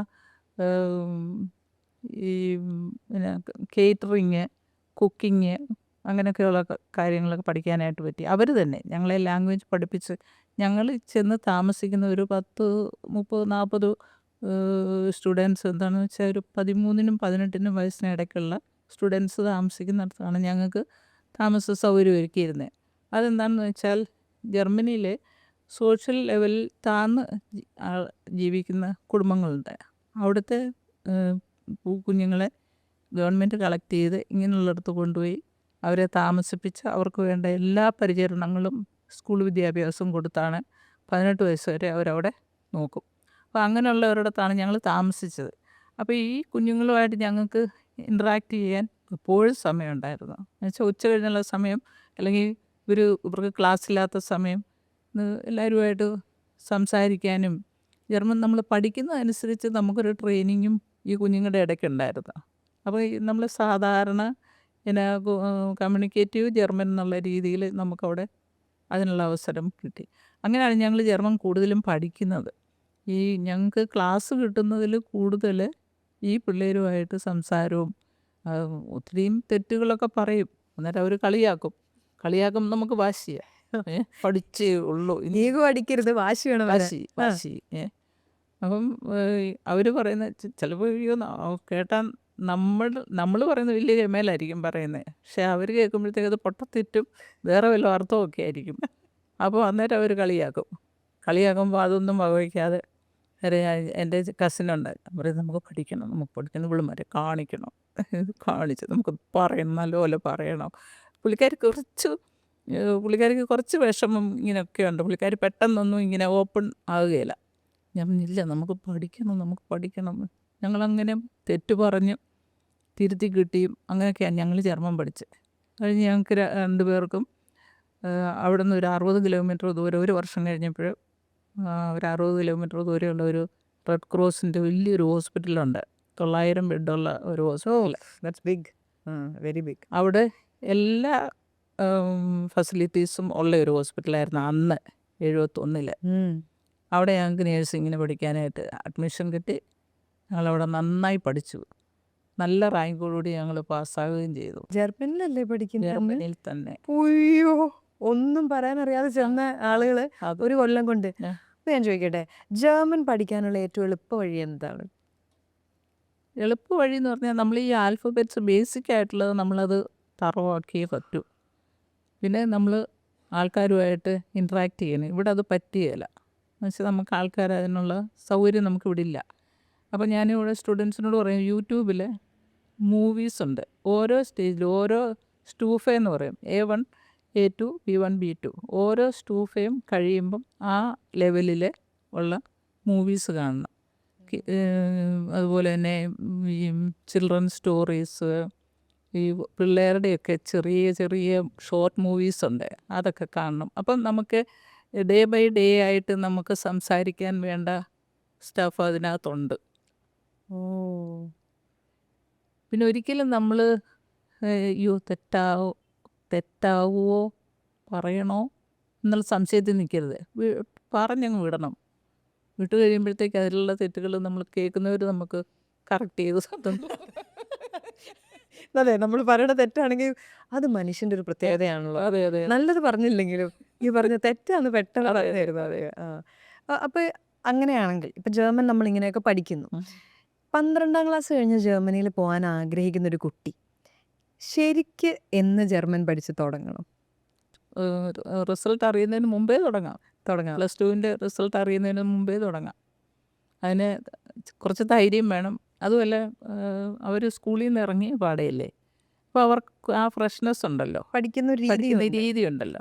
അപ്പോൾ അവർക്ക് അത് കണ്ടിന്യൂ ചെയ്ത് ജർമ്മനിലേക്ക് പോവാണ്. അവർ 6 സബ്ജക്റ്റ് പഠിച്ചല്ലേ +2 പാസ്സാകുന്നത്. +2. അതെ. അപ്പോൾ ഇത് ഒറ്റ ഒരെണ്ണമേ ഉള്ളൂ. ഇതിന് വേണ്ടിയിട്ട് അവർ കുറച്ച് എഫേർട്ട് എടുക്കുകയാണെങ്കിൽ തീർച്ചയായിട്ടും പഠിച്ച് നല്ല ലെവലിൽ തന്നെ അവർക്ക് ജർമ്മനിക്ക് പോകാൻ പറ്റും. അപ്പോൾ ഈ +2 കഴിഞ്ഞ് അവിടെ ചെന്ന് നമ്മൾ കോഴ്സുകൾ പഠിക്കുമ്പോൾ എല്ലാവരുടെ ഏറ്റവും വലിയ കൺസേൺസിലൊന്ന് ചിലവാണ്. ജർമ്മനി ഒരു വളരെ എക്സ്പെൻസീവ് രാജ്യമാണോ? അതെ. പക്ഷേ നമ്മളെ സംബന്ധിച്ചിടത്തോളം നമ്മൾ ഈ രാജ്യത്ത് ജീവിച്ച് ശീലിച്ചവരായതുകൊണ്ട് നമുക്ക് സേവ് ചെയ്യാൻ പറ്റും. നമ്മുടെ രീതികൾ കൊണ്ട്. നമ്മൾ ജർമ്മൻകാരെ അടിച്ചു പൊളിച്ചൊന്നും ജീവിക്കുകയില്ല. അവർ ജോലി ചെയ്യുന്നത് അവർക്കായിട്ടാണ് അവർ ജോലി ചെയ്യുന്നത്. അവർ ജോലി ചെയ്ത് വെക്കേഷൻ ഇത്ര പൈസ അവർ സേവ് ചെയ്യും, അവരുടെ ഡ്രസ്സിന് വേണ്ടി അവർ ഇത്ര പൈസ ചിലവ് സേവ് ചെയ്യും, കുറച്ച് അവരുടെ വീട്ടിലെ ആവശ്യങ്ങൾക്ക് വേണ്ടിയിട്ട് സേവ് ചെയ്യും, പിന്നെ ആർക്കെങ്കിലും ബർത്ത്ഡേ വരുന്ന അത് ഇത്ര അങ്ങനെ അവർ വളരെ വളരെ കണക്ക് കൂട്ടി ജീവിക്കുന്ന ഒരു ജനമാണ്. അല്ലാണ്ട് നമ്മളിവിടുന്ന് കാണുന്ന പോലെ ഇങ്ങനെയല്ല. ആ ആ ഓ, അല്ലല്ല. അവരുടെ കാര്യങ്ങൾക്കൊക്കെ അവർ വളരെ വളരെ ഡിസിപ്ലിനായിട്ടാണ് അവർ മുന്നോട്ട് പോകുന്നത്. അങ്ങനെ നമ്മുടെ സാധാരണ വീടുകളിലൊക്കെയും അങ്ങനെയൊക്കെ തന്നെയാണെന്ന് എനിക്ക് തോന്നുന്നു. പിന്നെ അങ്ങനെ ശീലിച്ച് കുട്ടികൾ പോയാൽ അവർക്ക് വലിയ ബുദ്ധിമുട്ട് വരികയില്ല. അവർക്ക് അവരുടെ പേരൻസിനെയോ അല്ലെങ്കിൽ സിബ്ലിങ്സിനെയോ ഒക്കെ ഹെൽപ്പ് ചെയ്യാനായിട്ട് പറ്റും. ഇനി ചില എക്സ്പെൻസീവ് ആണെന്ന് പറഞ്ഞ് നമ്മൾ എക്സ്പെൻസീവ് ആകാൻ പോകരുത്. അതെ, മനസ്സിലായോ? അതായത് ഇപ്പൊ 100 ഇത് ഇവിടെ നിന്ന് വന്നിട്ടുണ്ടെങ്കിൽ ആ 110 എങ്ങനെ ചെലവാക്കാന്ന് വിചാരിക്കരുത്. അതെ, അതിൽ കുറച്ച് പിടിക്കണം. നല്ലത്. എനിക്ക് പരിചയമുള്ള ഒരു പുള്ളിക്കാരി എപ്പോഴും പറയും, പുള്ളിക്കാരിയുടെ ഫാദർ എപ്പോഴും പറയുമായിരുന്നു, 99ൻ്റെ കൂടെ ഒന്നുകൂടെ അല്ല ഉണ്ടാക്കണ്ടേ, 1ൻ്റെ കൂടെ 99 കൂടെ ഉണ്ടാക്കാൻ പരിശ്രമിക്കണമെന്ന്. ശരിയാ. അത് എന്തൊരു നല്ലൊരു ആശയമല്ലേ. അപ്പോൾ അങ്ങനെ ശ്രമിക്കുകയാണെങ്കിൽ ആർക്കും നന്നായിട്ട് ജർമ്മനി ജീവിക്കാം. അതുപോലെ തന്നെ നമ്മുടെ പേരൻസിനെയോ സിബ്ലിങ്സിനെയോ ഒക്കെ സപ്പോർട്ടും ചെയ്യാം. ജർമ്മനിയിൽ കുടുംബമായിട്ട് ജീവിച്ചിട്ടുള്ള ഒരാൾ, അതുകൊണ്ട് തന്നെ ഞാൻ ചോദിക്കട്ടെ, ഇപ്പം നമ്മൾ കുടുംബമായിട്ട് ജീവിക്കാൻ പറ്റിയ ഒരു രാജ്യമാണോ ജർമ്മനി? വളരെ സേഫാണ്. അതുപോലെ പിള്ളേരുടെ സ്കൂളും അതൊക്കെ എങ്ങനെ? ഫ്രീയാ, പിള്ളേരുടെ എഡ്യൂക്കേഷൻ ഫ്രീ. ബാക്കി ഇവിടുത്തെ പോലെ പിന്നെ യൂണിഫോമോ അങ്ങനെയുള്ള കാര്യങ്ങളൊന്നുമില്ല. ഏത് ഡ്രസ്സും ഇട്ടുകൊണ്ട് പോകാം. അത് യൂണിഫോം സിസ്റ്റം ഒന്നുമില്ല. മിക്കവാറും ഒരു ഗ്രൂൺഷൂളെ, റിയാൽ ഷൂളെ, ഹൗപ്പ് ഷൂളെ, ഗിംനാസിയം ഈ രീതിയിലാണ് അവിടെ പോകുന്നത്. അപ്പോൾ ഈ ഗ്രൂൺഷൂളെ എന്ന് പറയുന്നത് 4ാം ക്ലാസ് വരെയാണ്. അന്നേരം 3ാം ക്ലാസ് ആകുമ്പോഴേ അവിടെ സെലക്ട് ചെയ്യാൻ തുടങ്ങും. ഈ കുട്ടി പഠിക്കാൻ നല്ല മിടുക്കനാണെങ്കിൽ അവനെ ഗിംനാസ്യത്തിലേക്ക് വിടും. ഈ കുട്ടി പഠിക്കാൻ ആവറേജ് ആണെങ്കിൽ അവനെ റിയാൽ ഷൂളേക്ക് വിടും. അങ്ങനെ ചെയ്താ അവിടെ അല്ലാണ്ട് നമ്മുടെ പോലെ തള്ളി എല്ലാവരും കോട്ടയ്ക്കകത്ത് ഇടുകയല്ല, ഒരു കോട്ടയ്ക്കകത്തില്ല. അപ്പോൾ സെലക്ട് ചെയ്ത് വിടുന്നത് കൊണ്ട് ഹയർ സ്റ്റഡിക്ക് പോകേണ്ട കുഞ്ഞുങ്ങൾ അവർ ഒരേ ലെവലിൽ പഠിച്ചു വരും. അപ്പോൾ ഇവിടെ അങ്ങനെ അല്ലല്ലോ. ആ ഒരു സിസ്റ്റമാണ് നമ്മുടെ ഇത് മാറ്റേണ്ടത്. അങ്ങനെ ആകുമ്പം ഒത്തിരിയും കുഞ്ഞുങ്ങൾക്ക് മാനസികമായിട്ടുള്ള ഡിപ്രഷനോ സൈക്കോളജിക്കലായിട്ടുള്ള പ്രോബ്ലമോ ഒന്നും ഉണ്ടാവുകയില്ല. അല്ല, അപ്പോൾ അവിടെ പഠിക്കുവാണെങ്കിൽ നേരത്തെ തന്നെ ചൂസ് ചെയ്യാനും അപ്പോൾ പറ്റും. അതായത് ആ വഴി നമുക്ക് ഇഷ്ടമുള്ള വഴി പോയി തീർച്ചയായിട്ടും നമുക്ക് എന്തെല്ലാം ടാലൻ്റ് ഉണ്ടോ അതെല്ലാം അവർ വികസിപ്പിക്കാൻ അവർ തയ്യാറാണ്. ഏത് ടാലൻറ്റും. ഭയങ്കര പിള്ളേരെ സംബന്ധിച്ച്, പേരൻസിനെ സംബന്ധിച്ച് എന്ത് സുഖമാണ്. പിള്ളേർക്ക് അലവൻസ് കിട്ടും. പിള്ളേർക്കോ? പിള്ളേർക്ക് അലവൻസ് ഉണ്ട്. പിള്ളേരുടെ അലവൻസ് കൊണ്ട് കഴിയുന്നവർ എത്രയോ പേരുണ്ട്. അങ്ങനത്തെ ഒരു ഓപ്ഷൻ ഉണ്ട്. Maternity leave എന്തുമാത്രമാണെന്നറിയാമോ? ഞാൻ എൻ്റെ ഇളയ മോളെ പ്രസവിച്ചതിന് ശേഷം 3 ആഴ്ച കഴിഞ്ഞ് ഞാനിവിടെ വന്നേ. ആ വർഷമാണെന്ന് തോന്നുന്നു 3 വർഷം മെറ്റേർണിറ്റി ലീവ്. 3 വർഷം. അതിൽ 8 ആഴ്ച നോർമലായ സാലറി കിട്ടും. പിന്നെ അത് കഴിഞ്ഞ് 80%, 60%, പിന്നെ 50% അങ്ങനെയൊക്കെ കുറഞ്ഞ് നമ്മൾ 3 വർഷം എന്നാണെങ്കിലും നമുക്ക് അത്യാവശ്യം വലിയ കുഴപ്പമില്ലാതെ പോകാം. എന്നാലും ജോലി പോലല്ലോ.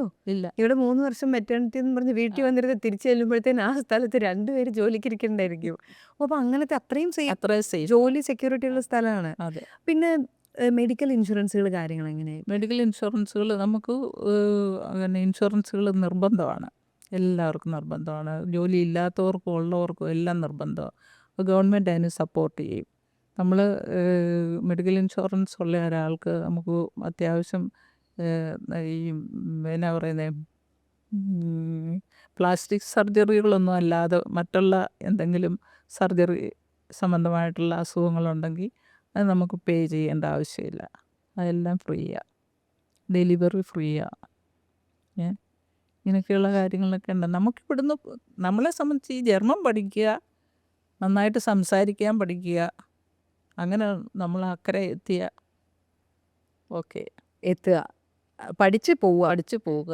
ഈ ആ, സംസാരിക്കാൻ പഠിക്കണം. രേണു മുമ്പേ പറഞ്ഞതുപോലെ A1 to B2 വരെ പഠിച്ച് പരീക്ഷ എഴുതി ജയിച്ച് സർട്ടിഫിക്കറ്റ് മാത്രം കയ്യിൽ പിടിച്ചാൽ അത് ലാംഗ്വേജ് ആകുകയില്ല. ആ, ഇത് നമ്മൾ പ്രയോഗിക്കണം. അതിന് നമുക്കൊരു കോൺഫിഡൻസ് വേണം. സംസാരിക്കാൻ ഒരു കോൺഫിഡൻസ്. ആ കോൺഫിഡൻസോട് കൂടി നമ്മൾ സംസാരിക്കുമ്പം അവർ നമ്മളെ 2 കൈ നീട്ടി സ്വീകരിക്കും. ഈ പറഞ്ഞതുപോലെ പേഷ്യൻസിൻ്റെ അടുത്ത് നമ്മൾ അവിടെ നിൽക്കുക, നിങ്ങൾ പറഞ്ഞതിൻ്റെ മീനിങ് ഞാനൊന്ന് നോക്കട്ടെ എന്ന് പറഞ്ഞ് ഗൂഗിളിൽ തപ്പാൻ പോകാൻ പറ്റുകയില്ല. എന്താണ് ഈ മെഡിക്കൽ ജർമ്മൻ എന്ന് പറയുന്നത്? അതെന്താണ്? മെഡിക്കൽ ജർമ്മന് നേഴ്സുമാർക്ക് അല്ലെങ്കിൽ ഹോസ്പിറ്റലിൽ വർക്ക് ചെയ്യുന്നവർക്ക് വേണ്ടിയിട്ടുള്ള ഒരു, അത് നമ്മുടെ ഇവിടുത്തെ രീതികളിലൊക്കെ തന്നെയാണ്. പക്ഷേ അവർക്ക് ആ ജർമ്മൻ ലാംഗ്വേജിലുള്ള പ്രയോഗങ്ങൾ മനസ്സിലാക്കി കൊടുക്കാനായിട്ടുള്ള ഒരു ഒരു ട്രെയിനിങ് ആണ്. അതുകൊണ്ട് തന്നെ ഞാൻ ചോദിക്കട്ടെ, ഇപ്പം ജർമ്മനിയിൽ പോയി ജർമ്മൻ ലാംഗ്വേജ് ഫ്ലുവൻ്റായി പഠിച്ച് അവിടെ വർക്ക് ചെയ്ത എക്സ്പീരിയൻസ് ഉണ്ട് മാമിന്. എത്രയോ വർഷം അവിടെ നേഴ്സായിട്ട് ഹെഡ് നേഴ്സായിട്ടെല്ലാം വർക്ക് ചെയ്ത ഒരാളാണ്. അപ്പോൾ അങ്ങനെ ഒരാൾ ജർമ്മൻ പഠിപ്പിക്കുന്നതും ചുമ്മാ ഇത് പാസ്സാവാൻ ജർമ്മൻ പഠിപ്പിക്കുന്നതും തമ്മിലുള്ള വ്യത്യാസം ഉണ്ട്. ലാംഗ്വേജിൽ നമുക്ക് കേൾക്കാനും കാണാനും പറ്റും. അതെന്താണെന്ന് വെച്ചാൽ, ഞാൻ പറഞ്ഞതുപോലെ എന്നെ പഠിപ്പിച്ചത് ജർമ്മൻകാരിയാണ്. അവർ ഹയർ സെക്കൻഡറി സ്കൂളിൽ ട്യൂട്ടറായിരുന്നു, ജർമ്മൻ ട്യൂട്ടറായിരുന്നു. ഞങ്ങളെ പഠിപ്പിച്ച്, ഞങ്ങൾ ചിലപ്പോൾ 2 വേർഡ്സൊക്കെ ഈ പ്രൊനൗൺസ് ചെയ്യുന്നത് ചിലപ്പോൾ ഒരു ദിവസം മുഴുവനും ഞങ്ങൾക്ക് വേണ്ടി വരും. ചില വേർഡ്സൊക്കെ നമ്മൾ അവരുദ്ദേശിക്കുന്ന രീതിയിൽ പ്രൊനൗൺസ് ചെയ്യിച്ചാണ് ഞങ്ങളെ പഠിപ്പിച്ചത്. അതെന്നു വെച്ചാൽ ഈ ഓയിൽ എന്നുള്ള നമ്മൾ പറയുന്നത് അവിടെ പറയുന്നത് ഏൽ. അപ്പോൾ അതങ്ങോട്ട് വഴങ്ങാനായിട്ട് നമുക്ക് മലയാളികൾക്ക് കുറച്ച് പ്രയാസമാണ്. നമ്മൾ ഏൽ നമ്മൾ പറയുമോ? ഏൽ നമുക്ക് പറയാൻ പറ്റത്തില്ല. നമ്മൾ ഓയിൽ ഓയിൽ ഓയിൽ പറഞ്ഞുകൊണ്ടിരിക്കും. പറയും, ഓയിൽ അറിയാതെ പറയും. പ്രത്യേകിച്ച് നമുക്കൊരു ഓ കൂടുതലുണ്ട്. പിന്നെ ഈ യു ഇയുടെ പ്രൊനൗൺസിയേഷൻ യു എന്നാണ്. ആ യു പറയുമ്പോൾ അതിൽ വരുന്ന ആ സ്വരം അത് വളരെ പ്രധാനപ്പെട്ട ഒരു ഫോണറ്റിക്കലി അത് കറക്റ്റ് അല്ലെങ്കിൽ അർത്ഥം വരെ മാറിപ്പോവാം. ഞങ്ങൾക്ക് അവിടെ ഞങ്ങൾ ചെന്ന ആ സ്ഥലം ബ്രൂൾ എന്നാണ് ആ സ്ഥലത്തിൻ്റെ പേര്. BR യുടെ മുകളിൽ ഇത് ഹൈഫൻ ഇട്ടിട്ട് HL. അന്നേരം ബ്രൂൾ ബ്രൂൾ ബ്രൂൾ എന്ന് ആദ്യമൊക്കെ പറഞ്ഞു. അതുപോലെ നല്ല ബ്രൂളല്ല, ബ്രൂൾ. പിന്നെ പറഞ്ഞു അതുപോലെ തന്നെ നമ്മൾ കൊളോൺ എന്നാണ് പറയുന്നത്. ജർമ്മനിലൊരു സ്ഥലം, ഒരു മെയിൻ സ്ഥലം. അപ്പം കൊളോൺ എന്നല്ല അവിടെ പറയുന്നത് കേൾ. കേൾ. അത് അങ്ങനെയൊക്കെയുള്ള കുറച്ച് പ്രൊനൗൺസിയേഷൻ വ്യത്യാസങ്ങൾ ഉണ്ട്. അപ്പം ഞങ്ങളെ സംബന്ധിച്ച് എൻ്റെ കസിനും ഞാനും ഞങ്ങൾ അങ്ങോട്ടും ഇങ്ങോട്ടും ഇങ്ങനെ പറഞ്ഞ് ചിരിച്ചുകൊണ്ട് ഓരോ കാര്യങ്ങളും പറഞ്ഞ് പൊട്ടത്തെറ്റ് പോലെ ഇങ്ങനെ പറഞ്ഞങ്ങ്, എന്നാലും സാരമില്ല പഠിച്ചിട്ടേ ഉള്ളൂ എന്നുള്ള ആ ഒരു മനോഭാവത്തിലാണ് ഞങ്ങൾ ജർമ്മൻ പഠിച്ചത്. അപ്പം ഞങ്ങൾക്ക് ഞങ്ങളോട് സംസാരിക്കുന്നത് മുഴുവൻ ജർമ്മനിലായിരുന്നു. അപ്പോൾ അവരുടെ പ്രൊനൗൺസിയേഷൻ നമുക്ക് എപ്പോഴും കേട്ടുകൊണ്ടിരിക്കുന്നുണ്ട്. ഈ ഒരു വർഷം മുഴുവൻ ഇവരുടെ കൂടെ ആയിരുന്നത് കൊണ്ട് അവരെവിടെല്ലാം പോയാലും ഞങ്ങളെയും കൊണ്ടുപോകും. സൂപ്പർ മാർക്കറ്റിൽ പോകുമ്പം കൊണ്ടുപോകും, പിന്നെ സൂയിൽ പോകുമ്പം കൊണ്ടുപോകും, അതുപോലെ തന്നെ കൊൺസേർട്ടിന് കൊണ്ടുപോകും. അങ്ങനെ എല്ലാം ഞങ്ങളെയും കൊണ്ടേ അവർ പോകത്തുള്ളൂ. ഓരോ പ്രാവശ്യം ഞങ്ങൾക്ക് നല്ല ഡ്രസ്സും ഒക്കെ മേടിച്ച് തന്നെ ഞങ്ങളെയും കൊണ്ട് അവർ പോകുമായിരുന്നു. അപ്പോൾ ഞങ്ങൾക്ക് എപ്പോഴും ഞങ്ങളുടെ ചുറ്റിനും ജർമ്മൻകാർ തന്നെയായിരുന്നു. ജർമ്മനി ഞങ്ങൾ കേട്ടിട്ടുള്ളൂ. ഇപ്പോഴത്തെ പോലെ ഇംഗ്ലീഷോ ഫ്രഞ്ചോ ഇറ്റാലിയനോ സ്പാനിഷോ ഒന്നും അന്ന് ഇത്രയും ഇല്ലായിരുന്നു. സ്കൂളുകളിൽ പഠിപ്പിക്കുന്നുണ്ട്, അല്ലാതെ ഒരു സംസാരമൊന്നും ഇല്ല. എല്ലാവരും വരുന്നവരെല്ലാം ജർമ്മൻ പഠിച്ചോണം, അങ്ങനൊരു കാഴ്ചപ്പാടായിരുന്നു. നേടിയെടുത്തു. ഇനി ഒരു നേഴ്സ് ജർമ്മനിയിൽ പോകുന്ന സമയത്ത് ഇപ്പം നമ്മൾ ഈ നേഴ്സിംഗ് എന്ന് പറയുന്ന പ്രൊഫഷൻ, ഇത് കോവിഡ് വന്നു കഴിഞ്ഞപ്പോഴാണ് നമ്മുടെ നാട്ടിൽ അതിന് ഇത്രയും ബഹുമാനം കിട്ടിത്തുടങ്ങിയത്. പക്ഷെ വിദേശ രാജ്യങ്ങളിൽ പണ്ട് തൊട്ടേ ആൾക്കാർ ഓരോ ജോലിക്കും റെസ്പെക്റ്റ് കൊടുക്കുന്നവരായിരുന്നു. ഇപ്പം ജർമ്മനിയിൽ ഒരു നേഴ്സിന് കിട്ടുന്ന ഒരു റെസ്പെക്റ്റ്, വർക്ക് കൾച്ചർ, അതൊക്കെ എങ്ങനെയാണ്?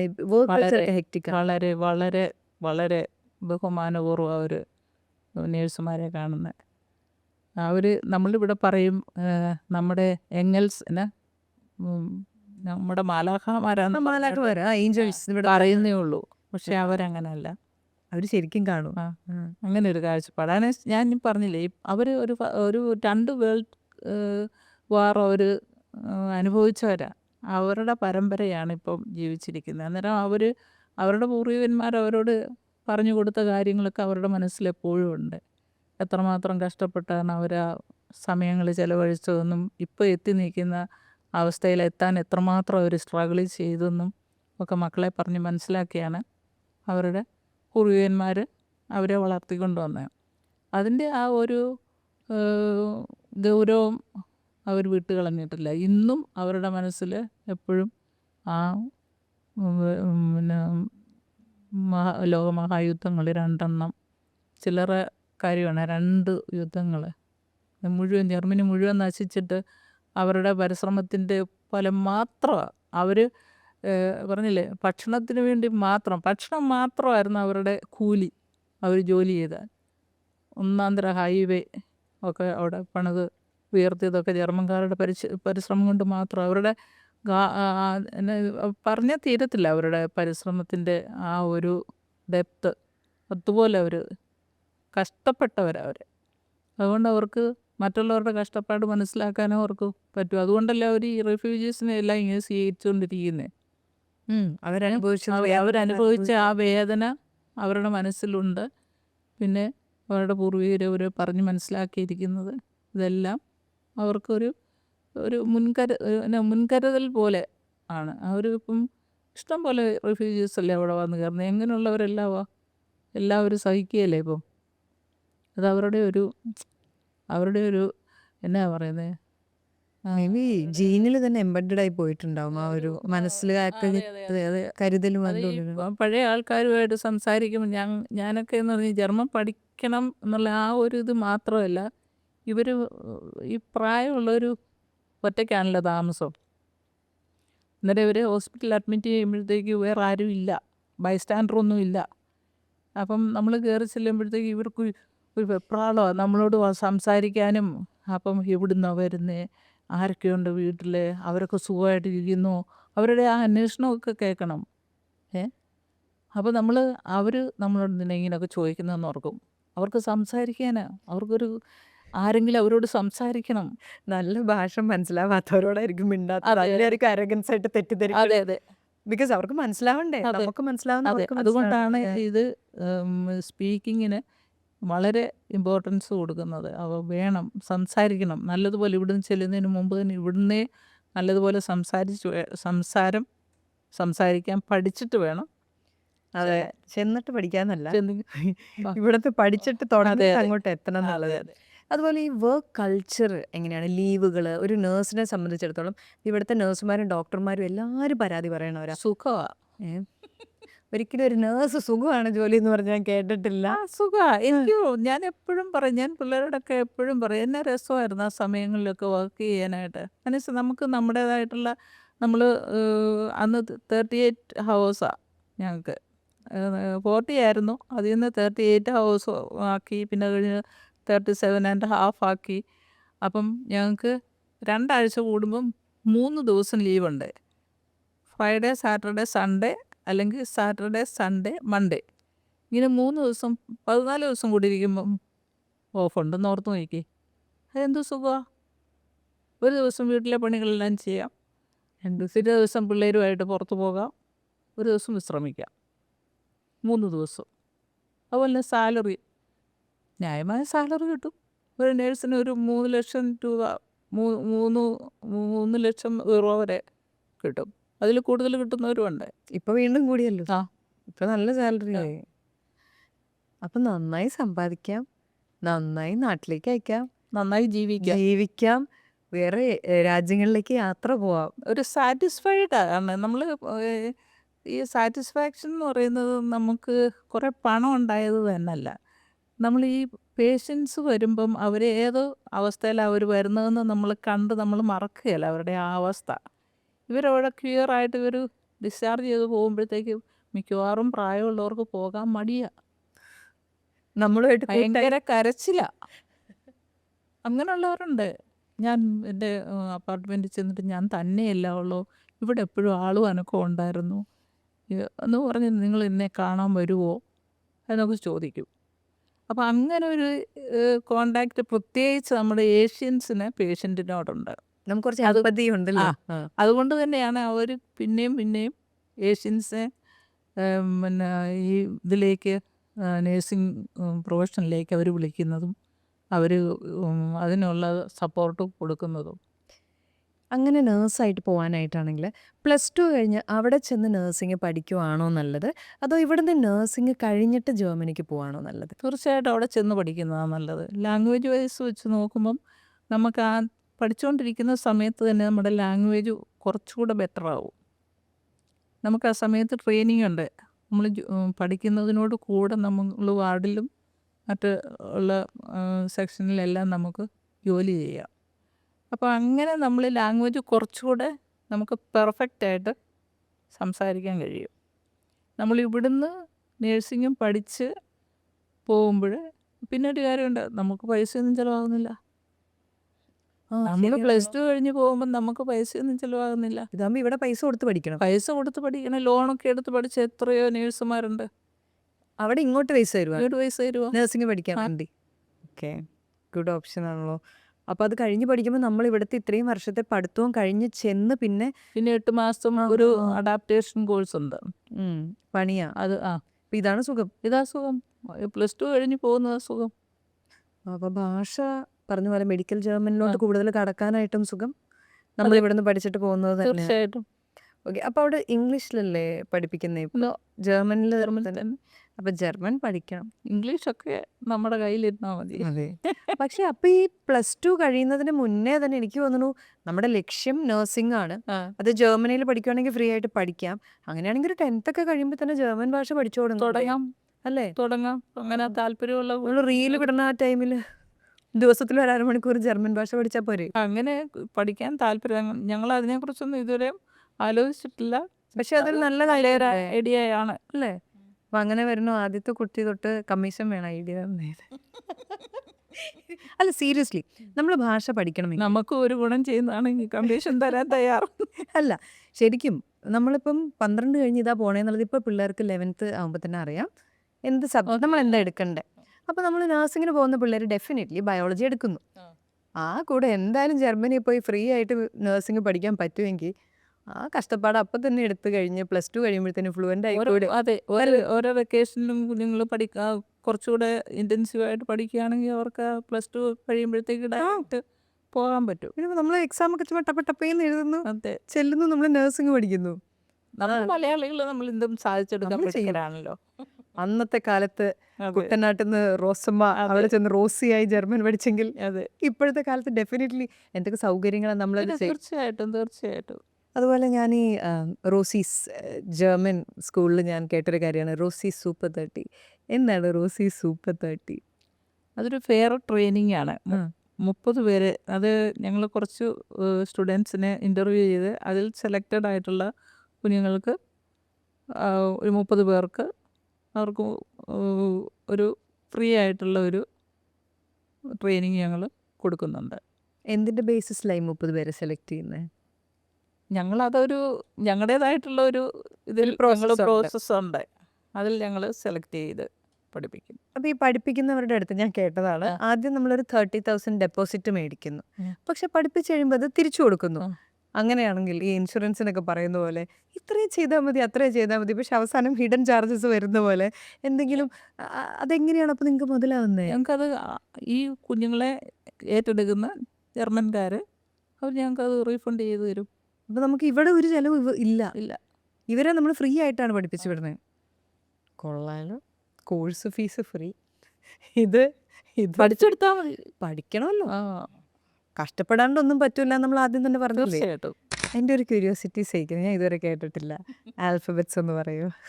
A B C D E F G H I J K L M N O P Q R S T U V W X Y Z. എന്നും ഓയും ഇസഡും ഒക്കെ എനിക്ക് മനസ്സിലായി. ഞാൻ 3 പഠിച്ചു. ഒരെണ്ണം കൂടി ഉണ്ടായിരുന്നു, ഞാൻ യാത്രയിൽ മറന്നുപോയി. ഇത് പഠിച്ച് തുടങ്ങണം. അത് എന്താണെന്ന് വെച്ചാൽ ഇതുപോലെ തന്നെ നമ്മൾ പ്രൊനൗൺസ് ചെയ്യണം. അതിൻ്റെ ഗുണം എന്താണെന്ന് വെച്ചാൽ നമ്മളിപ്പോൾ എഴുതി വെക്കുന്നത് പോലെ തന്നെ നമ്മൾ മലയാളം എങ്ങനെ പഠിച്ച് എഴുതി വെച്ച് വായിക്കുന്നുവോ അതുപോലെ നമുക്ക് ഇത് ജർമ്മൻ വായിക്കാം. അല്ലാണ്ട് ഇംഗ്ലീഷ് പോലെ THEക്ക് ദീയും ദായും മാറി അല്ല വരത്തില്ല. അല്ല ഓഹോ. അതാണ് ഇതിൻ്റെ ഒരു ഒരു പ്ലസ് പോയിന്റ്. ആൽഫബറ്റ്സ് ഭയങ്കര ഇമ്പോർട്ടൻ്റ്. ഇമ്പോർട്ടൻ്റ്, വളരെ ഇമ്പോർട്ടൻ്റ്. നമ്മളൊരു കളറ് തെറ്റായിട്ട് പഠിച്ചു വെച്ചാലും കുഴപ്പമില്ല, പക്ഷേ ആൽഫബറ്റ്സ് ഇമ്പോർട്ടൻ്റ് ആണ്. ആ ബേസിൽ നിന്ന് തുടങ്ങണം. അങ്ങനെയാണെങ്കിൽ ഇപ്പം ജർമ്മനി പോകാൻ ആഗ്രഹിക്കുന്ന ഒരു കുട്ടി, ആ കുട്ടിക്ക് ഒരു ദിവസം 10ാം ക്ലാസ് കഴിയുമെന്ന് വിചാരിക്കുക. ഓക്കെ. അപ്പോൾ തൊട്ട് തുടങ്ങുമെന്ന് വിചാരിക്കുക. ഒരു ദിവസം എത്ര നേരം ജർമ്മൻ പഠിക്കാൻ വേണ്ടി മാറ്റി വെച്ചിട്ടുണ്ടെങ്കിൽ +2 കഴിയുമ്പോഴേക്കും നല്ല ഫ്ലുവൻ്റ് ആയിട്ട് ജർമ്മൻ പറയാം? ഒരു 1 hour പറ്റുമെങ്കിൽ, എന്ന് വെച്ചാൽ അല്ലാതുള്ള ആക്ടിവിറ്റീസിലും അവർ ഏർപ്പെടുന്നില്ലേ, അപ്പോൾ ഈ ഒരു മണിക്കൂർ അവർക്ക് ജർമ്മൻ പഠിക്കാനായിട്ട് അവരെടുക്കുവാണെങ്കിൽ ഒരു അരയിൽ നിൽക്കുമോ? 12 കുറേ പഠിക്കാനുണ്ട്. അതെ അതെ അതെ. ആലോചിക്കുന്ന അതിൽ തന്നെ ഒരു അര കുറച്ചല്ലോ. അത് കഷ്ടപ്പെടാണ്ട് പറ്റൂല എന്നല്ലേ ഇപ്പം ആലോചിച്ചത്. പറ്റില്ല, ഒന്നും നമുക്ക് ഒരു കാര്യത്തിലും കഷ്ടപ്പെടാതെ അത് കൈവശമാക്കാനായിട്ട് പറ്റിയല്ല. ഓക്കെ. അപ്പം 12th കഴിഞ്ഞ് നഴ്സിങ്ങിന് പോവുകയാണ് നല്ലത്. അല്ലാതെ നഴ്സിംഗ് പഠിച്ചിട്ട് പിന്നീട് അവിടെ പോയി ആ കഷ്ടപ്പാട് ഒന്നും കൂടി എടുക്കുന്നതിനേക്കാളും ചെയ്യാം. ഇനി 12th കഴിഞ്ഞ് പോവുകയാണോ അതോ ഡിഗ്രി, ഏതെങ്കിലും ഒരു ഡിഗ്രി കോഴ്സ് ആയിക്കോട്ടെ, അത് കഴിഞ്ഞ് പോവുകയാണോ ജർമ്മനിയിൽ ജോലി കിട്ടാൻ എളുപ്പം? ലൈക്ക് എല്ലാം കൊണ്ടും ഡിഗ്രി കഴിഞ്ഞ് പോകുന്നവർക്ക് അവിടെ ചെന്ന് PG എടുക്കാം. അപ്പോൾ ഈ PG എടുക്കാൻ പോകുന്ന സമയത്ത് അവർക്ക് പാർട്ട് ടൈം ജോബ് ചെയ്യാം, അങ്ങനെയും പോകാം. ജോലി അന്വേഷിച്ച് പോകുന്നവർക്കും അവിടെ പഠിച്ചു വന്നവർക്കും തമ്മിൽ ഓപ്പർച്യൂണിറ്റി വ്യത്യാസമുണ്ടോ? ആ ഉണ്ട്. ഉണ്ട്. പഠിച്ചു വന്നവന് വേഗം അവർ അവിടെ പഠിക്കുന്ന ഏത് പ്രൊഫഷണൽ കോഴ്സും നമുക്ക് അവിടെ കുറച്ചുകൂടെ എളുപ്പമാണ് ജോലി കിട്ടാൻ. ആണല്ലേ? പക്ഷേ നമ്മുടെ ലാംഗ്വേജാണ് അവർ നോക്കുന്നത്. അപ്പോൾ നേരത്തെ വന്ന് ചെയ്യേണ്ട കഷ്ടപ്പാട് ചെയ്യാം. അതെ, കഷ്ടപ്പാട് ജീവിക്കാൻ പറ്റില്ല, നമ്മൾ എസ്റ്റാബ്ലിഷ് ചെയ്ത് കഴിഞ്ഞു. ഇല്ല ഇല്ല. ഇനി ഏറ്റവും പ്രധാനപ്പെട്ട എല്ലാവരും ചോദിക്കാൻ ആഗ്രഹിക്കുന്ന കാര്യം, ഭക്ഷണം. നമ്മൾ ഇവിടുന്ന് പോവുകയാണല്ലോ, ഭക്ഷണം നമുക്ക് പ്രത്യേകമാണല്ലോ. ഞങ്ങൾക്ക് എല്ലായിടത്തും എല്ലാം കിട്ടും. ഞങ്ങൾ പോയി, ഞങ്ങൾക്ക് ആദ്യത്തെ ദിവസം അവിടെ നിന്ന് കിട്ടുന്നത് എന്നാന്ന് പറഞ്ഞാൽ, ഇപ്പോഴും ഞാൻ ഓർക്കുന്ന പ്ലേറ്റ് 3 സ്റ്റീംഡ് പൊട്ടറ്റോ, ലെറ്റൂസ്, അതിനൊരു നല്ല സോസ് പോലും ഇല്ല, ഇത്രയും വട്ടം നമ്മുടെ കട്ട്ലേറ്റ് ഇല്ലേ അതുപോലെ, അതിനകത്ത് സ്പൈസസ് എന്ന് പറഞ്ഞാൽ സവാള മാത്രമുണ്ട്, ഉപ്പും. ശോകം. അതാണ് ഞങ്ങളുടെ ആദ്യത്തെ അവിടുന്ന് കിട്ടുന്ന മെനു. അപ്പം അത് 1-2 ദിവസം കഴിച്ചു, വിശപ്പില്ലേ, ഈ പ്ലേറ്റ് നിറച്ച് ചോറും മീൻകറിയും കൂട്ടി വയറല്ലേ, അപ്പം നമുക്ക് ആ ഒരു 2-3 പൊട്ടറ്റോ കൊണ്ട് എവിടെ എത്താനാ. പിന്നെ ചേച്ചിമാർ വരുമ്പോൾ ഒരു ഫ്രൂട്ട്സൊക്കെ മേടിച്ച് വെക്കും, അങ്ങനെയൊക്കെ ബിസ്ക്കറ്റ്, അങ്ങനെയൊക്കെ ബ്രെഡൊക്കെ മേടിച്ച് വെച്ചിട്ടാണ് അവർ പോകുന്നത്. അങ്ങനെ രക്ഷപ്പെട്ടു. പിന്നെ എന്താണെന്ന് വെച്ചാൽ ഇപ്പം, എന്നിട്ട് ഞങ്ങൾ അന്ന് ചോദിക്കുമായിരുന്നു അവരോട്, കുറച്ച് റൈസ് തരാമെന്ന്. അത് ഭാഷയില്ലല്ലോ നമുക്ക്, ഇങ്ങനെ റൈസ് എന്ന് പറഞ്ഞാൽ അവർക്ക് തിരിഞ്ഞു. അപ്പം റൈസ് എന്ന് പറഞ്ഞാൽ തിരിഞ്ഞ് റൈസ് ആൻഡ് ടൊമാറ്റോസ്. അന്നേരം അവർ ചെയ്ത് എന്താണെന്ന് വെച്ചാൽ 1 കപ്പ് റൈസ് ഒരു പ്ലേറ്റിനകത്ത് 2 ടൊമാറ്റോസും. അന്നേരം പിന്നെ അത് പെപ്പറിന് ഫെഫർ എന്നാണ് പറയുന്നത്. അന്നേരം അവർ ചോദിച്ചു പെപ്പർ ഉണ്ടോയെന്ന് ചോദിച്ചു. Pepper, salt. എന്നിട്ട് കത്തി കൂട്ടുണ്ടായിരുന്നു, അത് കട്ട് ചെയ്ത് ആ റൈസും ഈ ഉപ്പും കുരുമുളക് പൊടിയും കൂടി ഇട്ട് ചോറും ഉണ്ട്. ആദ്യകാലം ദയനീയം. നല്ല മെലിഞ്ഞ് കാണും. മെലിഞ്ഞായിരുന്നേ, പട്ടിണി. പിന്നെ ഞങ്ങൾ പ്രതീക്ഷിക്കുന്ന എപ്പോഴും ചേച്ചിമാർ വരും, ഞങ്ങളെ കൂട്ടിക്കൊണ്ടു പോവും, ഞങ്ങൾക്ക് മീൻകറിയും ചോറും തരും. പക്ഷെ ഇപ്പം മാറിയില്ലേ, ഇപ്പം നമുക്ക് എല്ലാ ഫുഡും ഇപ്പം ഇവിടുന്ന് പോകുന്ന സ്റ്റുഡൻസ് ഒക്കെ തന്നെയും എല്ലാവരും തന്നെ കുക്ക് ചെയ്തൊക്കെ കഴിക്കുന്നു. പിന്നെ പുറത്ത് ഇഷ്ടംപോലെ റെസ്റ്റോറൻറ്റ്സ് ഇപ്പോൾ ഉണ്ട്. അന്നൊക്കെ എന്ന് പറഞ്ഞാൽ ഈ നമ്മുടെ ഈ പിന്നെ തട്ടുകട പോലെ ഈ ഇത് കിട്ടുന്നുണ്ടോ, പിന്നെ ഫിംഗർ ചിപ്സ്, പിന്നെ ഫ്രഞ്ച് ഫ്രൈസും സോസേജും കുറച്ച് പിന്നെ മസ്റ്റാർഡ് സോസും ആ അല്ലെങ്കിൽ കുറച്ച് അത് മയോണൈസും അവരുടെ സ്ഥിരം ഏത് യൂറോപ്യൻ രാജ്യത്ത് ചെന്നാലും ആ, അപ്പൊ തന്നെ ആ, ഹോട്ട് അല്ലെങ്കിൽ ഒരു ഹോട്ട് ഡോഗും ഡോഗ് അങ്ങനെയൊക്കെ. പിന്നെ കിട്ടുന്ന അന്ന് കിട്ടുന്ന സാലഡ് എന്താണെന്ന് വെച്ചാൽ ഇത് ക്യാബേജ് സാലഡ്. അതും കൂടി നമുക്ക് നമ്മളങ്ങനെ ഇതല്ലേ പറഞ്ഞ് നമ്മൾ കഷ്ടപ്പെട്ടാൽ മാത്രമേ നമുക്ക് ഒരിടത്ത് എത്താൻ പറ്റുള്ളൂ. അത് ഇതുപോലെ എല്ലാ വിധത്തിലും. അപ്പൊ ഇതിപ്പോ ഇതുപോലെ ആളുകൾ ചോദ്യങ്ങൾ ചോദിക്കുന്നു, ഉത്തരങ്ങൾ പറയാൻ ആ, പറ്റുന്നു. അത് കഷ്ടപ്പാടിന്റെ പിന്നെ അങ്ങേയറ്റത്തോട്ട് തീർച്ചയായിട്ടും എത്തിക്കഴിഞ്ഞപ്പോൾ തീർച്ചയായിട്ടും അല്ലെങ്കിൽ കാര്യമില്ല. ഇല്ല, കഷ്ടപ്പെടണം, നല്ലപോലെ കഷ്ടപ്പെടണം. പക്ഷെ ഞങ്ങളൊക്കെ ആദ്യം ചെന്നപ്പം വെച്ചാൽ നമ്മൾ വേറൊരു വീട്ടിൽ ഒരു ജോലിക്കൊന്നും പോയി നമുക്ക് അവിടം വരെ ഒന്നും നമ്മൾ എത്തിയില്ലായിരുന്നു. നമ്മൾ വലിയ പൈസക്കാരൊന്നുമല്ല, സാധാരണ ഒരു മിഡിൽ ക്ലാസ് ഫാമിലിയായിരുന്നു. അവിടെ ചെന്ന് ആദ്യത്തെ ദിവസം ഒരാഴ്ച ചേച്ചിയുടെ കൂടെ ഒക്കെ നിന്നു. അത് കഴിഞ്ഞ് ഞങ്ങളെ കൊണ്ടുവന്ന് ഈ ഹോസ്റ്റലിൽ ഞാൻ പറഞ്ഞില്ലേ കൊച്ചു പിള്ളേർ ഉള്ള ഹോസ്റ്റലിൽ കൊണ്ടാക്കി. അപ്പോൾ അവർ ഞങ്ങൾക്കൊരു ചെറിയ ബക്കറ്റ്, ഒരു സ്പോഞ്ച്, ഒരു ബ്രഷ്, ഒരു തുണി തന്നു. എന്നിട്ട് ആ ബക്കറ്റിനകത്ത് കുറച്ച് വെള്ളവും ലോഷനും ഒഴിച്ച് തന്നു. എന്നിട്ട് ഞങ്ങളോട് കാണിച്ചു തന്നു ഞങ്ങൾ വൃത്തിയാക്കാനായിട്ട്. തറ തുടയ്ക്കുക, ജനലിൽ ഗ്ലാസ് തുടയ്ക്കുക, ചെന്നോടെ എല്ലാം. അന്നേരം ആ ബക്കറ്റിനകത്തുള്ള വെള്ളത്തിനേക്കാൾ കൂടുതൽ ഞങ്ങളുടെ കണ്ണിൽ നിന്ന് ഒഴുകുവന്നു. ഇതൊന്നും വീട്ടിൽ ചെന്ന് ശീലിച്ചിട്ടില്ല. നമ്മൾ തന്നെ അന്നത്തെ കാലത്തെന്ന് പറഞ്ഞാൽ പഴയ വീടുകളല്ലേ, അപ്പം അടിച്ചു വാരി തുടയ്ക്കുക എന്ന് പറയുന്ന പോലെ പെസക വരുമ്പോഴും വല്ല ഒരു വെള്ളം ഒഴിച്ചൊന്ന് കഴുകി വിടുക എന്നുള്ള അതിൽ കൂടുതലൊന്നും അന്നില്ല. ഏ ഇപ്പോഴല്ലേ എല്ലായിടത്തും ടൈലും ഒക്കെ ഇട്ട് സ്ഥിരം നമ്മൾ സ്ഥിരം തുടച്ചുകൊണ്ട് തന്നെ ഇരിക്കുന്നു. പക്ഷേ റോബോട്ട് വാക്യൂം ക്ലീനർ വേണോ? അത് vacuum തന്നെ, cleaner വേണോ? ഉണ്ടാക്കിയില്ലേലും കഴിച്ചില്ലേലും തുടയല്ലേ. അതെ, വൃത്തി നമുക്ക് പ്രധാനമാണ്. പിന്നെ ഇൻസ്റ്റഗ്രാമിലൊക്കെ നല്ല ഫോട്ടോസ് ഒക്കെ ഇടാൻ പിന്നെ നേരത്തെ എല്ലാം നീറ്റായി പിന്നെ കിടക്കുന്നു. ഓ, പക്ഷെ അപ്പൊ അന്നാണ്, അപ്പൊ അവിടെ നിന്ന് തുടങ്ങിയതാണ്. തുടങ്ങിയതാണ്. അങ്ങനെയാണ് ഞാൻ റോസീസ് ജർമ്മൻ സ്കൂളിൽ നിന്നിരുന്നത് പിള്ളേരെ ജർമ്മൻ പഠിപ്പിച്ച് അതെ, ജർമ്മനിയിലോട്ട് അതെ. അയക്കുന്നത്. എല്ലാ കഷ്ടപ്പാടുകളും നമ്മൾ സഹിക്കാനും അല്ലെങ്കിൽ നമ്മൾക്കത് ഫേസ് ചെയ്യാനുള്ള ഒരു കരുത്തും നമ്മൾ ആർജിച്ചെടുക്കണം, നമ്മൾ തന്നെ ആർജിച്ചെടുക്കണം. അതിനുള്ളൊരു സപ്പോർട്ട് നമുക്ക് നമ്മുടെ പേരൻസിൻ്റെ നിന്നോ അല്ലെങ്കിൽ പുറത്താരുടെ നിന്നോ കിട്ടുമെന്ന് നമ്മൾ പ്രതീക്ഷിച്ചിരിക്കരുത്. സ്വന്തമായിട്ട് നീ എന്നെക്കൊണ്ടത് കഴിയും, നീ അത് ചെയ്തേ പറ്റൂ, നീ ചെയ്താലേ നീ രക്ഷപ്പെടൂ എന്നുള്ള ആ ഒരു മനോഭാവം നമ്മളിൽ തന്നെ നമ്മൾ ഉണ്ടാക്കിയെടുക്കണം. ആ ലാസ്റ്റത്തെ സെന്റൻസ് ആണ് വളരെ ഇമ്പോർട്ടൻറ്റ്. നീ ചെയ്താലേ നീ രക്ഷപ്പെടൂ അത്രേ ഉള്ളൂ, എന്ന് മനസ്സിലാക്കി അത്രേ ഉള്ളൂ, മുന്നോട്ടുള്ള യാത്ര. അത്രേ ഉള്ളൂ. നമുക്ക് ഒരിക്കലും ആരെങ്കിലും വന്നെന്ന് സഹായിച്ചിരുന്നില്ലെങ്കിൽ, അവരൊന്ന് സപ്പോർട്ട് ചെയ്തിരുന്നെങ്കിൽ, ഇവരൊന്ന് സപ്പോർട്ട് ചെയ്തിരുന്നു, അവരെ കൊണ്ട് പറ്റുമായിരുന്നു സപ്പോർട്ട് ചെയ്യാൻ. അവർക്ക് ഇത്രയുണ്ട്, അവർക്കൊന്ന് തന്ന് സപ്പോർട്ട് ചെയ്താൽ വേണ്ട. തോന്നലുകളിൽ മാത്രമേ ഉള്ളൂ, റിയൽ ലൈഫിൽ ആരും വരില്ല എന്ന് നമ്മൾ വരികയില്ല, അനുഭവത്തിൽ നിന്ന് വരികയില്ല. പഠിക്കുകയാണല്ലോ. അതെന്നാന്ന് വെച്ചാൽ നമ്മളെല്ലാവരുടെയും സാഹചര്യം നമ്മൾ മനസ്സിലാക്കണം. അവർക്ക് അവരുടേതായിട്ടുള്ള എന്തെങ്കിലും സാഹചര്യങ്ങൾ ഉണ്ട്, നമുക്ക് നമ്മുടേതായിട്ടുള്ളതുണ്ട്. നമ്മുടെ ആ സാഹചര്യങ്ങൾ കണ്ടവർ നമ്മളെ ഹെൽപ്പ് ചെയ്യണമെന്നോ സപ്പോർട്ട് ചെയ്യണമെന്നോ നമ്മൾ വിചാരിക്കുന്നത് പോലും തെറ്റ്. സത്യം. ഇനി എൻ്റെ അവസാനത്തെ ചോദ്യം. ജർമ്മനിയിൽ നിന്ന് വന്ന പലരെ എനിക്കറിയാം. അവിടെ ഒരുപാട് വർഷം ജോലി ചെയ്തൊരു ആൻറ്റിയൊക്കെ എനിക്കുണ്ട്. അപ്പോൾ അവരൊന്ന് പറഞ്ഞു, നമുക്ക് അവിടെ നിന്ന് ഏത് രാജ്യത്തോട്ട് പോവാം, വളരെ ആക്സസിബിൾ ആണ്, പോകാനുള്ള പൈസ നമുക്ക് ഉണ്ടാക്കാൻ പറ്റും. പക്ഷെ ജർമ്മനിയിൽ സിറ്റിസണായി അവിടെ താമസിച്ച് തുടങ്ങിക്കഴിഞ്ഞാൽ നമുക്ക് ആ രാജ്യത്ത് നിന്ന് പോകാൻ തോന്നില്ല. അതായത് വേറൊരു സ്ഥലത്തേക്ക് പോകണ്ട. അതെന്താണ് ജർമ്മനിയുടെ മാജിക്? നമ്മൾ അവിടെ അങ്ങ് സെറ്റാവും. എന്നുവെച്ചാൽ ഒന്നാമത് അവരുടെ ഡിസിപ്ലിൻ. നമുക്ക് ഏത് കാര്യത്തിനും ചെന്നാൽ നമുക്ക് ഒരു തീരുമാനമുണ്ടോ എന്തിനും എവിടെ ചെന്നാലും. ഇപ്പം നമ്മളൊരു ഓഫീസ് എന്തെങ്കിലും ഒരു ഇഷ്യൂ നമുക്കുണ്ട്, നമ്മളവിടെ ചെന്നു, അവർ നമുക്കൊരു ഒരു ഫയൽ നമ്പർ തന്നു, ഒരു ഫോൺ നമ്പരും തരും.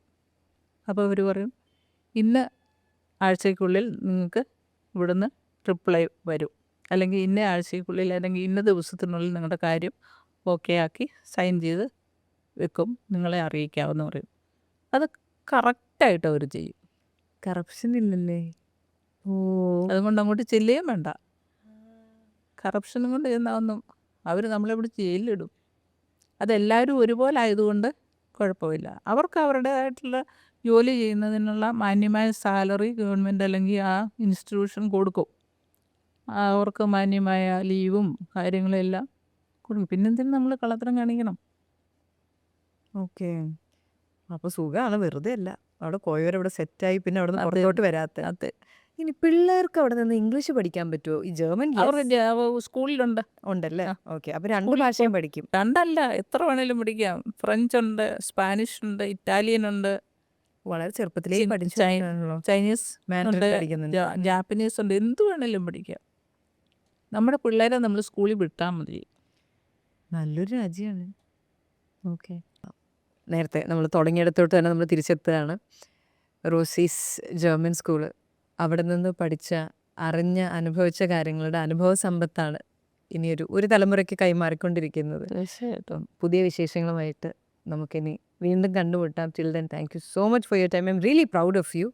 കാരണം നേരത്തെ പറഞ്ഞ പോലെ പേരക്കുട്ടികളെ നോക്കി വേണമെങ്കിൽ വീട്ടിലെനിക്ക് ഇരിക്കാമായിരുന്നു, പക്ഷെ ഞാനതല്ല ചെയ്യുന്നതെന്നുള്ളൊരു തീരുമാനം കഷ്ടപ്പെടണം, മനസ്സിൻ്റെ ഉള്ളിൽ നിന്ന് ഒരു തരുന്നതുകൊണ്ടാണല്ലോ ചെയ്യാൻ പറ്റുന്നത്. തീർച്ചയായിട്ടും. അതുപോലെ ഇനി ഒരുപാട് വർഷം മാമിന് പോകാൻ സാധിക്കുമെന്ന് താങ്ക് ആശംസിച്ചു. U so much. Thank you for your time. Thank you.